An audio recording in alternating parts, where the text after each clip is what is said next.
ਵਾਹਿਗੁਰੂ ਜੀ ਕਾ ਖਾਲਸਾ ਵਾਹਿਗੁਰੂ ਜੀ ਕੀ ਫਤਿਹ। ਵਾਹਿਗੁਰੂ ਜੀ ਕੀ ਫਤਿਹ। ਪਰਮ ਸਨਮਾਨਯੋਗ ਗੁਰੂ ਸਵਾਰਿਓ, ਅੱਜ ਅਸੀਂ ਪੀਪੀਟੀ ਰਾਹੀਂ ਸ਼ਬਦ ਦੀ ਵਿਚਾਰ, ਜੋ ਸ਼ਬਦ ਆਪ ਜੀ ਦੇ ਸਾਹਮਣੇ ਸਕਰੀਨ ਤੇ ਡਿਸਪਲੇ ਹੈ, ਭਗਤ ਕਬੀਰ ਜੀ ਦਾ ਉਚਾਰਨ ਕੀਤਾ ਹੋਇਆ ਸ਼ਬਦ ਸੁਰਹ ਕੀ ਜੈਸੀ ਤੇਰੀ ਚਾਲ, ਤੇਰੀ ਪੂੰਛੜ ਉੱਪਰ ਚਮਕ ਬਾਲ। ਇਸ ਦੀ ਵਿਚਾਰ ਵੀ ਰਾਜਾ ਸਿੰਘ ਜੀ ਸਾਡੇ ਨਾਲ ਸਾਂਝੀ ਕਰਨਗੇ। ਇਹ ਸ਼ਬਦ ਕੁਐਸਚਨ ਆਨਸਰ ਦੇ ਵਿੱਚ ਸਾਨੂੰ ਸਵਾਲ ਆਇਆ ਸੀ ਵੀ ਅਰਥ ਬਹੁਤ ਸਮਝਾਓ, ਤਾਂ ਉਸੇ ਕਰਕੇ ਸ਼ਬਦ ਅਸੀਂ ਅੱਜ ਲਿਆ ਹੈ। ਤਾਂ ਇਹਦੀ ਵਿਚਾਰ ਵੀ ਰਾਜਾ ਸਿੰਘ ਜੀ ਕਰ ਰਹੇ ਹਨ। ਵੀ ਰਾਜਾ ਸਿੰਘ ਜੀ, ਵਾਹਿਗੁਰੂ ਜੀ ਕਾ ਖਾਲਸਾ ਵਾਹਿਗੁਰੂ ਵਾਹਿਗੁਰੂ ਜੀ ਜੀ ਕੀ ਕੀ ਫਤਿਹ। ਫਤਿਹ। ਕਿ ਓੰਕਾਰ ਸਤਨਾਮ ਕਰਤਾ ਪੁਰਖ ਨਿਰਭਉ ਨਿਰਵੈਰ ਅਕਾਲ ਮੂਰਤ ਅਜੂਨੀ ਸੈਭੰ ਗੁਰ ਪ੍ਰਸਾਦ। ਵਾਹਿਗੁਰੂ ਵਾਹਿਗੁਰੂ ਵਾਹਿਗੁਰੂ ਵਾਹਿਗੁਰੂ ਵਾਹਿਗੁਰੂ। ਵਾਹਿਗੁਰੂ ਜੀ ਕਾ ਖਾਲਸਾ ਵਾਹਿਗੁਰੂ ਜੀ ਕੀ ਫਤਿਹ। ਤੋਂ ਗੁਰੂ ਸਾਰਿਓ, ਇਹ ਸ਼ਬਦ ਜਿਹੜਾ ਸਕਰੀਨ ਤੇ ਡਿਸਪਲੇ ਹੋ ਰਿਹਾ ਹੈ, ਅੱਜ ਇਹਦੀ ਆਪਾਂ ਰਲ ਮਿਲ ਕੇ ਵਿਚਾਰ ਕਰਨੀ ਹੈ ਸਾਧ ਸੰਗਤ ਜੀ। ਤੋਂ ਸ਼ਬਦ ਹੈ ਬਸੰਤ ਰਾਗ ਵਿੱਚ ਕਬੀਰ ਸਾਹਿਬ ਜੀ ਦਾ ਇਹ ਉਚਾਰਨ ਕੀਤਾ। ਬਸੰਤ ਕਬੀਰ ਜੀਓ ਇੱਕ ਓੰਕਾਰ ਸਤਿਗੁਰ ਪ੍ਰਸਾਦ। ਸੁਰਹ की जैसी तेरी चाल, तेरी पूंछट ऊपर चमक बाल।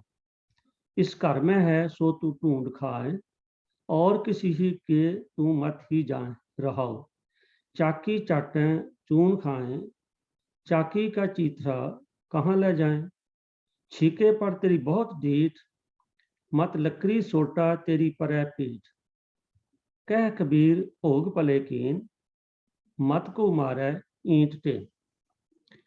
तो कबीर साहब जी ने ये जो शब्द लिखा साध संगत जी, ਇਹਦੇ ਵਿੱਚ ਉਹਨਾਂ ਨੇ ਇੱਕ ਕੂਕਰ ਦੀ ਮਿਸਾਲ ਲੈ ਕੇ ਨਕਸ਼ਾ ਤਾਂ ਕੂਕਰ ਦਾ ਖਿੱਚਿਆ, ਪਰ ਉਪਦੇਸ਼ ਸਾਨੂੰ ਦਿੱਤਾ। तो ਇਹ ਸ਼ਬਦ ਸ਼ੁਰੂ ਹੀ ਇੱਥੋਂ ਹੁੰਦਾ ਹੈ, ਸੁਰਹ ਕੀ ਜੈਸੀ ਤੇਰੀ ਚਾਲ। ਸੁਰਹ ਦਾ ਅਰਥ ਹੈ ਗਾਂ, ਗਾਈ। ਸੁਰਹ ਕੀ ਜੈਸੀ ਤੇਰੀ ਚਾਲ, ਤੇਰੀ ਪੂੰਛਟ ਉੱਪਰ ਝਮਕ ਬਾਲ। ਕਬੀਰ ਸਾਹਿਬ ਜੀ ਇੱਕ ਕੂਕਰ ਨੂੰ ਸੰਬੋਧਨ ਕਰਕੇ ਕਹਿ ਰਹੇ ਨੇ ਕਿ ਭਾਈ ਤੇਰੀ ਚਾਲ ਜਿਹੜੀ ਹੈ ਉਹ ਤਾਂ ਗਾਂ ਵਰਗੀ ਹੈ, ਔਰ ਤੇਰੀ ਜਿਹੜੀ ਪੂਛਟ ਹੈ, ਜਿਹਨੂੰ ਆਪਾਂ ਪੂਛਲ ਕਹਿੰਦੇ ਆ, ਪੂਛ ਕਹਿੰਦੇ ਆ, ਉਹਦੇ ਤੇ ਵਾਲ ਵੀ ਬੜੇ ਸੋਹਣੇ ਚਮਕਦੇ ਪਏ ਨੇ ਤੇ ਬੜਾ ਤੂੰ ਥਮਕ ਕੇ ਚੱਲਦਾ।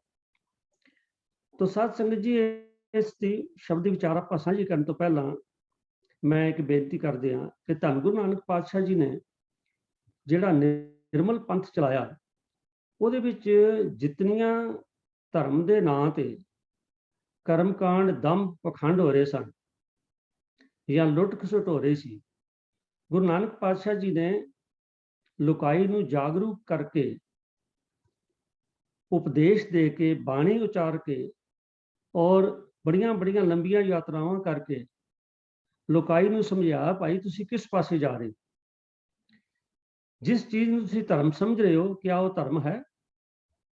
ਤੇ ਗੁਰੂ ਨਾਨਕ ਪਾਤਸ਼ਾਹ ਜੀ ਨੇ ਫਿਰ ਉਹ ਧਰਮ ਸਮਝਾਇਆ ਕਿ ਧਰਮ ਹੁੰਦਾ ਕੀ ਹੈ, ਕਿਉਂਕਿ ਧਰਮ ਦੇ ਨਾਂ ਤੇ ਬਹੁਤ ਸਾਰੀਆਂ ਗੱਲਾਂ ਚੱਲ ਰਹੀਆਂ ਸਨ। ਲੋਕੀ ਕਈ ਤਰ੍ਹਾਂ ਦੇ ਕਰਮਕਾਂਡ, ਬੜੇ ਬੜੇ ਤੀਰਥ ਮਿੱਥ ਕੇ ਉਹਨਾਂ ਦੇ ਇਸ਼ਨਾਨ, ਔਰ ਉਹਨਾਂ ਇਸ ਤੀਰਥ ਇਸ਼ਨਾਨਾਂ ਦੀਆਂ ਜਿਹੜੀਆਂ ਜਿਹੜੀ ਮਹੱਤਤਾ ਹੈ ਉਹ ਦੱਸਦੇ ਸਨ। ਔਰ ਹੋਰ ਕਈ ਬੜੀਆਂ ਚੀਜ਼ਾਂ, ਕੋਈ ਸ਼ਗਨ ਹੈ, ਕੋਈ ਅਪਸ਼ਗਨ ਹੈ, ਕੋਈ ਦਿਨ ਚੰਗਾ ਹੈ, ਕੋਈ ਮਾੜਾ ਹੈ, ਕੋਈ ਵੱਡਾ ਹੈ, ਕੋਈ ਥਿੱਤ ਹੈ, ਕੋਈ ਮਹੂਰਤ ਹੈ, ਕਈ ਤਰ੍ਹਾਂ ਦੇ, ਕੋਈ ਆਸਣ ਦੱਸ ਰਿਹਾ, ਕੋਈ ਵਰਤ ਦੱਸ ਰਿਹਾ। ਕਈ ਤਰ੍ਹਾਂ ਦੀਆਂ ਚੀਜ਼ਾਂ ਜਿਹੜੀਆਂ ਨੇ ਉਹ ਮਨੁੱਖ ਨੂੰ ਦਿੱਤੀਆਂ ਗਈਆਂ ਸੀ ਧਰਮ ਦੇ ਪ੍ਰਚਾਰਕਾਂ ਵੱਲੋਂ, ਦਿਮਾਗ ਵਿੱਚ ਇਹ ਗੱਲ ਪਾ ਕੇ ਵੀ ਜੇ ਇਹ ਕਰੋਗੇ ਤੇ ਤਾਂ ਧਰਮੀ ਬੰਦੇ ਬਣੋ, ਇਹ ਕਰੋਗੇ ਤੇ ਤਾਂ ਤੁਹਾਨੂੰ ਮੁਕਤੀ ਮਿਲੇ। ਤੋ ਲੋਕਾਈ ਜਿਹੜੀ ਹੈ ਉਹ ਭਟਕ ਰਹੀ ਸੀ। ਗੁਰੂ ਨਾਨਕ ਪਾਤਸ਼ਾਹ ਜੀ ਨੇ ਜਿਸ ਵੇਲੇ ਸੰਸਾਰ ਨੂੰ ਸੋਧਣ ਲਈ ਚੱਲੇ ਨੇ, ਤਾਂ ਪਾਤਸ਼ਾਹ ਜੀ ਨੇ ਦੇਖਿਆ ਕਿ ਇਹ ਸੰਸਾਰ ਜਿਹੜਾ ਇਹ ਤਾਂ ਇਹਨਾਂ ਜਿਹੜੇ ਪਖੰਡਾਂ ਦੀ ਅੱਗ ਵਿੱਚ ਜਲ ਰਹੇ। ਤੋ ਪਾਤਸ਼ਾਹ ਜੀ ਨੇ ਸਾਰੀਆਂ ਚੀਜ਼ਾਂ ਨੂੰ ਬੜੇ ਤਰੀਕੇ ਦੇ ਨਾਲ ਲੋਕਾਈ ਨੂੰ ਸਮਝਾਇਆ। ਤੋ ਗੱਲਾਂ ਤੇ ਬਹੁਤ ਨੇ ਸਾਧ ਸੰਗਤ ਜੀ, ਪਰ ਖੈਰ ਜੇ ਆਪਾਂ ਵਿਚਾਰ ਕਰਨ ਲਈ ਮੈਂ ਕਹਾਂ ਕਿ ਕੋਈ ਇੱਕ ਗੱਲ ਲਈਏ, ਕਿਉਂਕਿ ਨਿਰਮਲ ਪੰਥ ਦੀਆਂ ਗੱਲਾਂ ਤੇ ਬਹੁਤ ਨੇ। ਪਾਤਸ਼ਾਹ ਜੀ ਨੇ ਜੋ ਕੁਝ ਕੀਤਾ, ਮੈਂ ਤਾਂ ਕੁਝ ਗੱਲਾਂ ਤੁਹਾਨੂੰ ਕਹੀਆਂ ਨੇ, ਉਹਦਾ ਤੇ ਅੰਤ ਹੀ ਕੋਈ ਨਹੀਂ। ਪਾਤਸ਼ਾਹ ਜੀ ਨੇ ਕਿਹੜੀਆਂ ਗੱਲਾਂ ਦਾ ਸੁਧਾਰ ਕੀਤਾ। ਪਰ ਜੇਕਰ ਸਾਧ ਸੰਗਤ ਜੀ ਆਪਾਂ ਵਿਚਾਰ ਕਰਨ ਲਈ ਮੈਂ ਇਹ ਕਹਾਂ ਕਿ ਕੋਈ ਇੱਕ ਗੱਲ ਲੈ ਲਈਏ, ਉਹ ਦੱਸੋ ਬਈ ਜਿਹੜੀ ਗੁਰੂ ਨਾਨਕ ਪਾਤਸ਼ਾਹ ਜੀ ਨੇ, ਗੱਲਾਂ ਤੇ ਬਹੁਤ ਨੇ, ਪਰ ਇੱਕ ਗੱਲ ਜਿਹੜੀ ਪਾਤਸ਼ਾਹ ਜੀ ਨੇ ਸਾਨੂੰ ਦੱਸੀ ਹੋਵੇ ਵੀ ਇਹ ਨਹੀਂ ਕਰਨਾ, ਤੇ ਸਾਧ ਸੰਗਤ ਮੈਂ ਉਹਦਾ ਉੱਤਰ ਇਹ ਲੱਭਿਆ ਕਿ ਗੁਰੂ ਨਾਨਕ ਪਾਤਸ਼ਾਹ ਜੀ ਨੇ ਕਿਹਾ ਵੀ ਦਿਖਾਵਾ ਨਹੀਂ ਕਰਨਾ। ਚਾਹੇ ਉਹ ਤੁਹਾਡਾ ਪਰਸਨਲ ਜੀਵਨ ਹੈ, ਸਮਾਜਿਕ ਜੀਵਨ ਹੈ, ਧਾਰਮਿਕ ਜੀਵਨ ਹੈ, ਤੁਹਾਡਾ ਸਿਆਸੀ ਜੀਵਨ ਹੈ, ਕਿਸੇ ਤਰ੍ਹਾਂ ਦਾ ਵੀ ਗੁਰੂ ਪਾਤਸ਼ਾਹ ਨੇ ਦਿਖਾਵਾ ਨਹੀਂ ਕਰਨਾ। ਉਹਦਾ ਕਾਰਨ ਇਹ ਹੈ ਕਿ ਦਿਖਾਵੇ ਦੀ ਬਹੁਤ ਆਦਤ ਸੀ। ਇਹ ਜਿਹੜੇ ਕਰਮ ਕਾਂਡ ਨੇ, ਇਹ ਜਿਹੜੀ ਕਿ ਬਾਕੀ ਗੱਲਾਂ ਆਪਾਂ ਦੇਖਦੇ ਸੁਣਦੇ ਹੁਣ ਵੀ ਆ, ਅਸਲ 'ਚ ਸਾਰਾ ਕੁਝ ਦਿਖਾਵਾ ਹੀ। ਗੁਰੂ ਮਹਾਰਾਜ ਨੇ ਮਨੁੱਖ ਨੂੰ ਅੰਦਰੋਂ ਬਾਹਰੋਂ ਇੱਕ ਹੋਣ ਦੀ ਗੱਲ ਕਹੀ,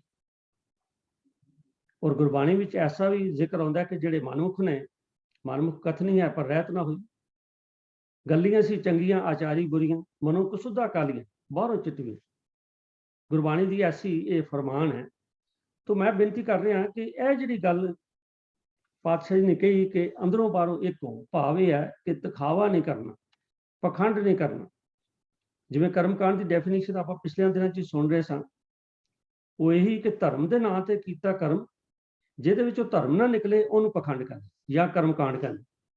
बस इस तो गुरु नानक पातशाह जी ने सानूं रोकिया भी दिखावा नहीं करना। तो आ जिहड़ा शब्द है जिहड़ा अज आपां विचार कर रहे हैं, इहदी शुरुआत ही जिहड़ी है वो इस तुक तो होंदी है। पहली तुक जिहड़ी है कि सुरह की जैसी तेरी चाल, तेरी पूंछट ऊपर चमक बाल। जिस तरह मैं पहले बेनती की है, सुरह गां नूं कहंदे। देखो इस तरह जिसले गां चलती है ना, तो गां बड़ी ठुमक के चलती है, तो जिहड़ी रब वालों मिली उन्होंने पूछ है, लंबी पूछ, उहदे उत्ते बड़े सोहणे वाल हुंदे ने, तो वह अपनी पूछ लमका के ठुमक के चलती है। पर ये बिल्कुल उल्ट विच जिहदी इस मिसाल इस शब्द दिती है कूकर दी, भाव कुत्ते दी। जिहड़ा कुत्ता है वो ठुमक के नहीं चलता। कुत्ता तो या दौड़दा है या झपटदा, जंप मारदा, झपटदा, तुहाडे कोलों चीज़ खोलदा है, और जिस वेले दौड़दा है ਉਹਦੀ ਜਿਹੜੀ पूछ है वो भी उच्ची हुंदी है, नीवी नहीं हुंदी, अकड़ा के चलदा। पर इत्थे कबीर साहब कहंदे देख भाई ऐ कूकर, तू ये दिखावा कर रहा कि सुरह की जैसी तेरी चाल, तू तो गां वांग ठुमक के चल रहे हैं, तो पूछल भी तू गां की तरह नीवी कीती है, और वो तैनूं जो रब वालों मिले ने वाल जिहड़े ने चमक रहे हैं, तो ऐ लगता भी तू बड़ी ही एक अच्छी जी सूरत लैके बन रहा है। असल च कहानी की है, मैं जिस तरह बेनती की है कि जिहड़ा कूकर है, कुत्ता है, वो तो दौड़दा है, वो तो छाला मारदा है, वो तो झपटे मारदा है।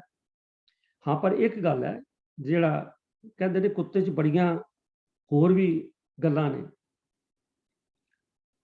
गुरबाणी च इहदा जिक्र आंदा है बई जिहड़े इहदियां वख-वख ट्रेट्स ने, आपां आम देखदे हां कि कुत्ता कहंदे बड़ा वफादार हुंदा है, मालक उहनूं कुट्टे, मालक उहनूं भुखा रखे, उहनूं झिड़के, जो मर्जी करे, वो मालक दा दर नहीं छोड़दा। ये कुत्ते दा एक बड़ा वड्डा गुण है। जिथे कुत्ते च औगण ने उत्थे गुण भी ने। एक गुण कहंदे ये भी है कि कुत्ता बड़ी जल्दी समझदा, और इसे करके तुसीं देखो बई कई तो इंटैलीजेंस एजेंसियां जिहड़ियां ने, जिहड़ियां कोई क्राइम लभना हुंदा है, वो कुत्ते की मदद नाल वो सूंघ के दस दिन भी इत्थे की है, उन्होंने ऐसी ट्रेनिंग मिली हुंदी। तो इसदा मतलब यह है कि कहंदे ने कि कुत्ता जिहड़ा सिख जांदा जल्दी, कोई गल सिखाओ बड़ी जिहड़ी उहदे परव्यू च है वो सिख जांदा। तो उहदे जिथे गुण ने उहदे च उहदे एक स्मार्टनेस है, एक उहदी चलाकी ये है कि जिस वेले उन्हें किसी कोलों कुछ प्राप्त करना है ना, तो फिर वो अपना सुभाव बदल लैंदा। देखो मैं बेनती की है कि वैसे कुत्ता झपटदा, जंप मारदा, दौड़दा, पर जिस वेले उन्होंने लोड़ हुंदी है ना, वो इन्ना स्मार्ट है। फिर कबीर साहब दस्सण सुरह की जैसी तेरी चाल, फिर तू इंज हौली हौली चल के जांदा है, क्योंकि उन्होंने कोई चीज़ लैनी हुंदी है, तो वो जिहदे दर ते भी जांदा है ना, बड़ा निमाणा जिहा गरीबड़ा जिहा बन के बड़े हौली हौली पोले पोले पैर पुट्टदा, पूछ लो जी आकड़ी नहीं हुई थल्ले है, ते आराम नाल जांदा है भी मैं उत्थों कुछ प्राप्त करना। ये उहदी स्मार्टनेस है। कबीर साहब ने कहा सुरह की जैसी तेरी चाल, तेरी पूंछट ऊपर चमक बाल। असल च गल ये है कि मैं पहले बेनती की है कि बेशक संबोधन तो कुकर नूं कीता पर उपदेश सानू। देखो असीं भी साध संगत दिखावा जिहड़ा बड़ा करदे, और मैं समझना कि समाज विच बहुते झगड़े है ही इस गल दे। आपां अपने घर तो शुरू हो जाइए। जिस वेले आपां दिखावे की गल करांगे, साडे अपने भावें भरा होवे, पिता होवे, पत्नी होवे, पुत्र होवे, कोई भी होवे, जिस वेले कोई चलाकी मारदे आ ते घरां विच फिर दुफेड़ पैंदे। ਉਹਦਾ ਕਾਰਨ ਇਹ ਹੈ ਕਿ ਸਾਡੇ ਮਨ 'ਚ ਕੁਝ ਹੋਰ ਹੁੰਦਾ ਹੈ, ਉੱਪਰੋਂ ਅਸੀਂ ਹੋਰ ਕਹਿੰਦੇ। ਚਲਾਕੀ ਇਹੀ ਹੈ ਨਾ, ਸਮਾਰਟਨੈਸ ਇਹੀ ਹੈ ਕਿ ਮਨ ਵਿੱਚ ਕੁਝ ਹੋਰ ਹੁੰਦਾ, ਉੱਪਰੋਂ ਹੋਰ ਕੁਝ ਹੁੰਦਾ। ਕਬੀਰ ਸਾਹਿਬ ਇਹੀ ਤੇ ਸਮਝਾ ਰਹੇ ਨੇ ਸਾਨੂੰ ਇਸ ਪਹਿਲੀ ਤੁਕ ਵਿੱਚ ਕਿ ਭਾਈ ਜਿਸ ਤਰ੍ਹਾਂ ਉਸ ਕੁੱਤੇ ਦੀ ਇੰਟੈਂਸ਼ਨ ਕੁਝ ਹੋਰ ਹੈ, ਉਥੋਂ ਕੁਝ ਜਾਣਾ ਚਾਹੁੰਦਾ ਹੈ, ਉਥੋਂ ਕੁਝ ਲਿਆਉਣ ਚੱਲਿਆ, ਕੁਝ ਔਰ ਝਪਟਾ ਮਾਰਨ ਚੱਲਿਆ, ਪਰੰਤੂ ਜਾਂਦਾ ਇਸ ਤਰ੍ਹਾਂ ਕਿ ਜਿਵੇਂ ਬੜਾ ਹੀ ਸਾਊ ਬਣ ਕੇ ਜਾ ਰਿਹਾ। ਔਰ ਸਾਧ ਸੰਗਤ ਇਹ ਜਿਹੜੀ ਸਾਡੀ ਇਹ ਦੋਗਲੀ ਨੀਤੀ ਹੈ, ਇਹ ਜਿਹੜਾ ਸਾਡਾ ਦੋਹਰੀ, ਜਿਹਨੂੰ ਆਪਾਂ ਕਹਿ ਸਕਦੇ ਹਾਂ ਕਿ ਸਾਡੀਆਂ ਜਿਹੜੀਆਂ ਇਹ ਦੋਹਰੀ ਸਾਡੀ ਜਿਹੜੀ ਆਦਤ ਹੈ ਵੀ ਅੰਦਰੋਂ ਹੋਰ ਤੇ ਬਾਹਰੋਂ। ਭਾਵੇਂ ਗੁਰਬਾਣੀ ਸਾਨੂੰ ਬੜੀ ਵਾਰੀ ਝਿੜਕੇ ਵੀ ਕਿਹਾ ਕਿ ਜਿਨ ਮਨ ਹੋਰ ਮੁਖ ਹੋਰ ਸੇ ਕਾਂਢੇ ਕੱਚਿਆ, ਬਾਬਾ ਫਰੀਦ ਜੀ। ਪਰ ਫਿਰ ਵੀ ਅਸੀਂ ਬਾਣੀ ਪੜ੍ਹ ਵੀ ਜਾਂਦੇ ਹਾਂ, ਸਮਝ ਵੀ ਜਾਂਦੇ ਹਾਂ। ਤੇ ਸਾਡੇ, ਮੈਂ ਬੇਨਤੀ ਕਰ ਰਿਹਾ ਸਾਂ, ਸਮਾਜ ਵਿੱਚ ਬਹੁਤ ਅਕਲ ਹੈ, ਕਲੇਸ਼ ਇਸੇ ਗੱਲ ਦਾ ਹੈ ਕਿ ਅਸੀਂ ਅੰਦਰੋਂ ਹੋਰ ਹਾਂ ਤੇ ਬਾਹਰੋਂ ਹੋਰ। ਤੁਸੀਂ ਦੇਖੋ ਬੜੇ ਬੜੇ ਵੱਡੇ ਜਿਹੜੇ ਨੇਤਾਗਣ ਨੇ, ਅੱਜ ਕੁਝ ਕਹਿਣਗੇ ਕੱਲ ਕੁਝ ਕਹਿ ਦੇਣ, ਅੱਜ ਬਿਆਨ ਦੇਣਗੇ ਕੱਲ ਕਹਿਣਗੇ ਨਹੀਂ ਜੀ ਮੇਰੇ ਬਿਆਨ ਨੂੰ ਤਰੋੜ ਮੋੜ ਕੇ ਪੇਸ਼ ਕੀਤਾ। ਤਰੋੜ ਮੋੜ ਕੇ ਪੇਸ਼ ਨਹੀਂ ਕੀਤਾ, ਤੂੰ ਆਪਣਾ ਜਿਹੜਾ ਤੇਰਾ ਲਹਿਜਾ ਹੈਗਾ, ਜਿਹੜਾ ਤੇਰਾ ਸੁਭਾਅ ਹੈ, ਤੂੰ ਉਹਨੂੰ ਤਰੋੜ ਮੋੜ ਰਿਹਾ, ਕਿਤੇ ਕੁਝ ਕਹਿ ਦੇਣੇ, ਕਿਤੇ ਕੁਝ ਕਹਿ ਦੇਣੇ। ਤੇ ਗੱਲ ਕੇਵਲ ਨੇਤਾਗਰੀ ਦੀ ਨਹੀਂ, ਮੈਨੂੰ ਖਿਮਾ ਕਰਨਾ, ਸਾਡੇ ਧਾਰਮਿਕ ਸਥਾਨਾਂ ਤੇ ਵੀ ਬੜਾ ਕੁਝ ਐਸਾ ਹੈ ਕਿ ਜਿਹਦੇ ਵਿੱਚ ਅਸੀਂ ਦਿਸਦੇ ਕੁਝ ਹੋਰ ਹਾਂ, ਪਰੰਤੂ ਮਨ ਵਿੱਚ ਮਨਸ਼ਾ ਕੁਝ ਹੋਰ ਹੁੰਦੀ ਹੈ, ਕਰਦੇ ਕੁਝ ਹੋਰ ਹਾਂ।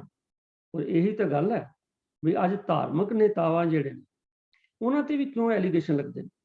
ਪਿੱਛੇ ਕੋਈ ਕਾਰਨ ਤਾਂ ਹੈ ਨਾ। ਤਾਂ ਕਾਰਨ ਇਹੀ ਹੈ ਕਿ ਸਾਡਾ ਸ਼ਕਲ ਕੁਝ ਹੋਰ ਹੈ। ਇੱਕ ਫਰੇਜ਼ ਹੈ ਕਿ ਸ਼ਕਲ ਮੋਮਨਾ ਕਰਤੂਤ ਕਾਫਰ। ਸਾਡੇ ਕੁਝ ਹਾਲਾਤ ਐਸੇ ਨੇ। ਔਰ ਸਾਨੂੰ ਸਾਡੇ ਇਤਿਹਾਸ 'ਚੋਂ ਵੀ ਇੱਕ ਸਾਖੀ ਬੜੀ ਪ੍ਰਚਲਿਤ ਹੈ ਕਿ ਬਾਬਾ ਨਾਨਕ ਜੀ ਜਿਸ ਵੇਲੇ ਆਪਣੀਆਂ ਉਦਾਸੀਆਂ ਤੇ ਜਾ ਰਹੇ ਸਨ, ਤੇ ਇੱਕ ਉਦਾਸੀ ਵਿੱਚ ਉਹ ਇੱਕ ਐਸੇ ਸਥਾਨ ਤੇ ਪਹੁੰਚੇ ਨੇ ਜਿੱਥੇ ਇੱਕ ਸੱਜਣ ਨੇ ਡੇਰਾ ਬਣਾਇਆ। ਉਹਦਾ ਨਾਂ ਤੇ ਰੱਖਿਆ ਧਰਮਸ਼ਾਲਾ, ਉਹਦਾ ਨਾਂ ਸੱਜਣ। ਤੋਂ ਸੱਜਣ ਨੇ ਡੇਰਾ ਬਣਾਇਆ ਤੇ ਉਹਨੇ ਡੇਰੇ ਦੇ ਵਿੱਚ ਜਿਹੜਾ ਕੋਈ ਉੱਥੋਂ ਰਾਹੀਗੀਰ ਜਾਂਦੇ ਨੇ, ਉਹਨਾਂ ਨੂੰ ਕਹਿੰਦੇ ਆਓ ਜੀ ਇੱਥੇ ਰਾਤ ਰੁਕੋ। ਉਹਨਾਂ ਨੂੰ ਲੰਗਰ ਪਾਣੀ ਛਕਾਉਂਦਾ ਹੈ, ਪਰੰਤੂ ਰਾਤ ਨੂੰ ਉਹਨਾਂ ਨੂੰ ਲੁੱਟ ਲੈਂਦਾ ਹੈ ਤੇ ਕਈ ਵਾਰੀ ਉਹਨਾਂ ਨੂੰ ਗੱਡੀ ਵੀ ਚੜਾ ਦਿੰਦਾ। ਇਹ ਅਸੀਂ ਸਾਖੀ ਆਮ ਪ੍ਰਚਲਿਤ ਸੁਣਦੇ ਹਾਂ। ਤੇ ਗੁਰੂ ਨਾਨਕ ਪਾਤਸ਼ਾਹ ਜੀ ਜਿਸ ਵੇਲੇ ਉੱਥੇ ਗਏ ਤਾਂ ਗੁਰੂ ਨਾਨਕ ਪਾਤਸ਼ਾਹ ਜੀ ਤੇ ਲੋਕੀ ਉਹਦੀ ਚਾਲ ਸਮਝ ਗਏ। ਹਾਲਾਂ ਜੋ ਕੁਝ ਸੁਣਿਆ, ਕਈ ਵਾਰ ਗੱਲਾਂ ਜਿਹੜੀਆਂ ਨੇ ਸਾਖੀਆਂ ਬਣਾਈਆਂ ਹੁੰਦੀਆਂ ਨੇ ਜਾਂ ਹੁੰਦੀਆਂ ਵੀ ਨੇ, ਮੈਂ ਕਹਿ ਨਹੀਂ ਸਕਦਾ। ਤੇ ਕਹਿੰਦੇ ਨੇ ਉਸ ਵੇਲੇ ਕਿਹਾ ਗਿਆ ਗੁਰੂ ਨਾਨਕ ਸਾਹਿਬ ਪਾਤਸ਼ਾਹ ਜੀ ਨੂੰ ਵੀ ਇੱਥੇ ਤੇ ਬੰਦਾ ਬੜਾ ਖਤਰਨਾਕ ਹੈ। ਪਰ ਗੁਰੂ ਨਾਨਕ ਪਾਤਸ਼ਾਹ ਜੀ ਨੇ ਫਿਰ ਵੀ ਉੱਥੇ ਡੇਰਾ ਕੀਤਾ। ਤੇ ਫਿਰ ਪਾਤਸ਼ਾਹ ਜੀ ਨੇ ਜਿਸ ਵੇਲੇ ਉੱਥੇ ਗਏ, ਉੱਥੇ ਬੈਠ ਕੇ ਜਿਸ ਵੇਲੇ ਕੀਰਤਨ ਸ਼ੁਰੂ ਕੀਤਾ, ਮਰਦਾਨੇ ਨੂੰ ਆਖਿਆ ਰਬਾਬ ਛੇੜ, ਤਾਂ ਸ਼ਬਦ ਪੜਿਆ ਕਿ ਉਜਲ ਕਹਿਹਾਂ ਚਿਲਕਣਾ ਘੋਟਮ ਕਾਲੜੀ ਮਸ, ਧੋਤਿਆਂ ਜੂਠ ਨਾ ਉਤਰੈ ਜੇ 100 ਧੋਵਾਂ ਤਿਸ। ਕਹਿੰਦੇ ਨੇ ਸੈਂਕੜੇ ਵਾਰੀ ਵੀ ਜਿਹੜਾ ਕਹਿੰਦਾ, ਹੁਣ ਤੇ ਕਹਿੰਦੇ ਬਰਤਨ ਕਦੀ ਦੇਖੇ ਨਹੀਂਗੇ, ਪਰ ਅਸੀਂ ਬਚਪਨ 'ਚ ਦੇਖਿਆ ਨਾ, ਕਹਿੰਦੇ ਬਰਤਨ ਘਰਾਂ 'ਚ ਹੁੰਦੇ ਸਨ, ਉਹ ਬੜੇ ਲਿਸ਼ਕਦੇ ਨੇ, ਬਹੁਤ ਵਧੀਆ ਖੂਬਸੂਰਤ ਲਿਸ਼ਕਦੇ ਨੇ। ਪਰ ਜੇਕਰ ਤੁਸੀਂ ਉਹਨਾਂ ਨੂੰ ਹੱਥ 'ਚ ਫੜਿਆ ਤਾਂ ਕੁਝ ਚਿਰ ਬਾਅਦ ਦੇਖੋਗੇ ਕਿ ਤੁਹਾਡੇ ਹੱਥ ਤੇ ਕਾਲਖ ਲੱਗ ਗਈ। ਤੇ ਉਸ ਕਹਿੰਦੇ ਭਾਂਡੇ ਨੂੰ ਤੁਸੀਂ ਇੱਕ ਵਾਰੀ ਨਹੀਂ 100 ਵਾਰੀ ਤੁਸੀਂ ਉਹਨੂੰ ਮਾਂਜੋ, ਸਾਫ਼ ਕਰੋ, ਪਰੰਤੂ ਉਹਦੀ ਜਿਹੜੀ ਅੰਦਰ ਦੀ ਕਾਲਖ ਹੈ ਉਹ ਨਹੀਂ ਜਾਂਦੀ, ਉਹ ਤੁਹਾਡੇ ਹੱਥਾਂ ਨੂੰ ਕਾਲਾ ਕਰਦੀ। ਬਸ ਇਸੇ ਤਰ੍ਹਾਂ ਦਾ ਕੁਝ ਸਾਡੇ ਹਾਲਾਤ ਨੇ ਕਿ ਅਸੀਂ ਦੇਖਣ ਨੂੰ ਤਾਂ ਬੜੇ ਮਤਲਬ ਹੈ ਵੀ ਸਾਡੀਆਂ ਪੋਚਵੀਆਂ ਪੱਗਾਂ ਨੇ, ਬੀਬੇ ਦਾੜੇ ਨੇ, ਤੇ ਗੱਲਾਂ ਵੀ ਬੜੀਆਂ ਬੜੀਆਂ ਮਿੱਠੀਆਂ ਤੇ ਮੋਮੋ ਠੱਗੜੀਆਂ ਕਰਦੇ, ਪਰੰਤੂ ਜਿਸ ਵੇਲੇ ਕੋਈ ਸਾਡੇ ਨਾਲ ਵਰਤੇ ਤਾਂ ਫਿਰ ਪਤਾ ਲੱਗਦਾ। ਮੈਂ ਬੇਨਤੀ ਕਰਦੇ ਹਾਂ ਕਿ ਸਵਾਲ ਜਵਾਬ ਦੇ ਸੈਸ਼ਨ ਵਿੱਚ ਵੀਰ ਪ੍ਰਭ ਕੀਰਤਨ ਸਿੰਘ ਜੀ ਨੇ ਇੱਕ ਬੜੀ ਸੁੰਦਰ ਗੱਲ ਕਹੀ ਸੀ ਕਿ ਸਿੱਖੀ ਦਾ ਪ੍ਰਚਾਰ ਕਿਵੇਂ ਹੋ ਸਕਦਾ। ਸਿੱਖੀ ਦਾ ਪ੍ਰਚਾਰ, ਕਿਉਂਕਿ ਹਰ ਸਿੱਖ ਪ੍ਰਚਾਰਕ ਹੈ, ਉਹਨਾਂ ਨੇ ਦੱਸਿਆ ਸੀ ਕਿ ਹਰ ਸਿੱਖ ਰੋਲ ਮਾਡਲ ਬਣੇ ਫਿਰ ਪ੍ਰਚਾਰ ਹੋਏਗਾ, ਗੱਲਾਂ ਨਾਲ ਨਹੀਂ ਹੋਣਾ ਪ੍ਰਚਾਰ, ਰੋਲ ਮਾਡਲ ਬਣਨਾ। ਰੋਲ ਮਾਡਲ ਦਾ ਮਤਲਬ ਇਹ ਹੈ ਕਿ ਸਾਡਾ ਆਪਣਾ ਜੀਵਨ ਏਡਾ ਉੱਚਾ ਸੁੱਚਾ ਹੋਵੇ ਕਿ ਦੇਖਣ ਵਾਲਾ ਜਿਹੜਾ ਜਾਂ ਸਾਨੂੰ ਮਿਲਣ ਵਾਲਾ ਜਿਹੜਾ ਉਹਦੇ ਤੇ ਸਾਡਾ ਐਸਾ ਅਸਰ ਪਵੇ, ਉਹ ਜਿਸ ਵੇਲੇ ਸਾਡੇ ਨਾਲ ਵਰਤੇ ਤੇ ਉਹਨੂੰ ਪਤਾ ਲੱਗ ਜਾਏ ਵੀ ਹਾਂ ਇਹ ਗੁਰੂ ਦਾ ਸਿੱਖ ਹੈ, ਇਹ ਬੜਾ ਵਧੀਆ ਬੰਦਾ ਹੈ। ਇਸ ਸ਼ਬਦ ਵਿੱਚ ਕਬੀਰ ਸਾਹਿਬ ਜੀ ਨੇ ਇਹੀ ਕਿਹਾ, ਸਾਨੂੰ ਸਮਝਾਇਆ ਇਸ ਪਹਿਲੀ ਤੁਕ, ਸੁਰਹ ਕੀ ਜੈਸੀ ਤੇਰੀ ਚਾਲ, ਤੇਰੀ ਪੂੰਛਟ ਉੱਪਰ ਚਮਕਬਾਰ, ਕਿ ਐਸਾ ਨਾ ਹੋਵੇ ਕਿ ਦੇਖਣ ਨੂੰ ਕੁਝ ਲੱਗੇ ਪਰੰਤੂ ਅੰਦਰੋਂ ਕੁਝ ਹੋਵੇ। ਚਲੋ ਖੈਰ, ਜਿਸ ਤਰ੍ਹਾਂ ਉਹਨਾਂ ਨੇ ਕੂਕਰ ਦੀ ਮਿਸਾਲ ਦਿੱਤੀ ਹੈ, ਅਗਲੀ ਤੁਕ ਵਿੱਚ ਕਬੀਰ ਸਾਹਿਬ ਕਹਿੰਦੇ, ਇਸ ਘਰ ਮੈਂ ਹੈ ਸੋ ਤੂੰ ਢੂੰਡ ਖਾਏ, ਔਰ ਕਿਸੇ ਹੀ ਕੇ ਤੂੰ ਮਤ ਹੀ ਜਾਣ। ਕਹਿੰਦੇ ਭਲਿਆ ਜੋ ਕੁਝ ਤੇਰੀ ਆਪਣੀ ਕਮਾਈ ਹੈ ਤੂੰ ਖਾ, ਤੈਨੂੰ ਕੌਣ ਮਨਾ ਕਰਦਾ। ਇਸ ਘਰ ਮੈਂ ਹੈ ਸੋ ਤੂੰ ਢੂੰਡ ਖਾਏ, ਔਰ ਕਿਸੇ ਹੀ ਕੇ ਤੂੰ ਮਤ ਹੀ ਜਾ। ਪਰੰਤੂ ਤੂੰ ਦੂਜਿਆਂ ਦੇ ਵੱਲ ਕਿਉਂ ਝਾਕਦਾ, ਤੂੰ ਦੂਜਿਆਂ ਵੱਲ ਕਿਉਂ ਝਾਕਦਾ। ਭਾਵ ਇਹ ਹੈ ਕਿ ਮਨੁੱਖ ਨੂੰ ਆਪਣੀ ਜੋ ਵੀ ਪ੍ਰਲਭਤ ਹੈ ਉਹਦੇ ਸਬਰ ਹੋਣਾ ਚਾਹੀਦਾ। ਦੇਖੋ ਸਾਧ ਸੰਗਤ, ਜਿੱਥੇ ਆਪਾਂ ਕਮਾਈ ਕਰਦੇ ਹਾਂ, ਜਿੱਥੇ ਅਸੀਂ ਰਿਸ਼ਤੇ ਬਣਾਉਂਦੇ ਹਾਂ, ਉੱਥੇ ਇੱਕ ਬੜੀ ਜ਼ਰੂਰੀ ਚੀਜ਼ ਹੈ, ਉਹ ਇਹ ਹੈ ਕਿ ਸਬਰ। ਸਾਡੇ ਅੰਦਰ ਸਬਰ ਸੰਤੋਖ ਹੋਣਾ ਬੜਾ ਜ਼ਰੂਰੀ ਹੈ। ਜੇ ਸਬਰ ਸੰਤੋਖ ਨਹੀਂ ਹੈ ਸਾਧ ਸੰਗਤ, ਤਾਂ ਫਿਰ ਤਾਂ ਸਾਡਾ ਜੀਵਨ ਜਿਹੜਾ ਹੈ, ਆਪਾਂ ਕਈ ਵਾਰ ਸੋਚਦੇ ਹਾਂ ਵੀ ਕੀ ਗੱਲ ਹੈ, ਕਲੇ ਕਲੇਸ਼ ਨਹੀਂ ਜਾਂਦੇ। ਤੇ ਕਲੇ ਕਲੇਸ਼ ਮੈਂ ਬੇਨਤੀ ਕਰਦੇ ਹਾਂ, ਜਿਹੜਾ ਮਨੁੱਖ ਸਬਰ ਵਾਲਾ, ਜਿਸ ਮਨੁੱਖ ਕੋਲ ਸੰਤੋਖ ਹੈ, ਯਕੀਨਨ ਉਹਨੂੰ ਕਦੀ ਕਲਾ ਕਲੇਸ਼ ਨਹੀਂ ਹੋਏਗਾ। ਸੰਸਾਰਕ ਤੌਰ ਤੇ ਉਹਨੂੰ ਹੋ ਸਕਦਾ ਹੈ ਮਾਇਆ ਦੀ ਕਮੀ ਆ ਜਾਏ, ਸੰਸਾਰਕ ਤੌਰ ਤੇ ਹੋ ਸਕਦਾ ਕਿ ਉਹਨੂੰ ਦੁੱਖ ਸੁੱਖ ਆ ਜਾਏ, ਪਰੰਤੂ ਮਨ ਕਰਕੇ ਆਤਮਿਕ ਤੌਰ ਤੇ, ਕਿਉਂਕਿ ਉਹਦੇ ਕੋਲ ਸਬਰ ਤੇ ਸੰਤੋਖ ਦੀ ਬੜੇ ਵੱਡੇ ਦੋ ਗੁਣ ਨੇ, ਉਹਨੂੰ ਕਦੀ ਵੀ ਕੋਈ ਫਰਕ ਨਹੀਂ ਪਏਗਾ। ਕਿਉਂਕਿ ਸਬਰ ਸੰਤੋਖ ਦਾ ਜਿਹੜਾ ਜੀਵਨ ਹੈ ਉਹ ਬਹੁਤ ਵਧੀਆ।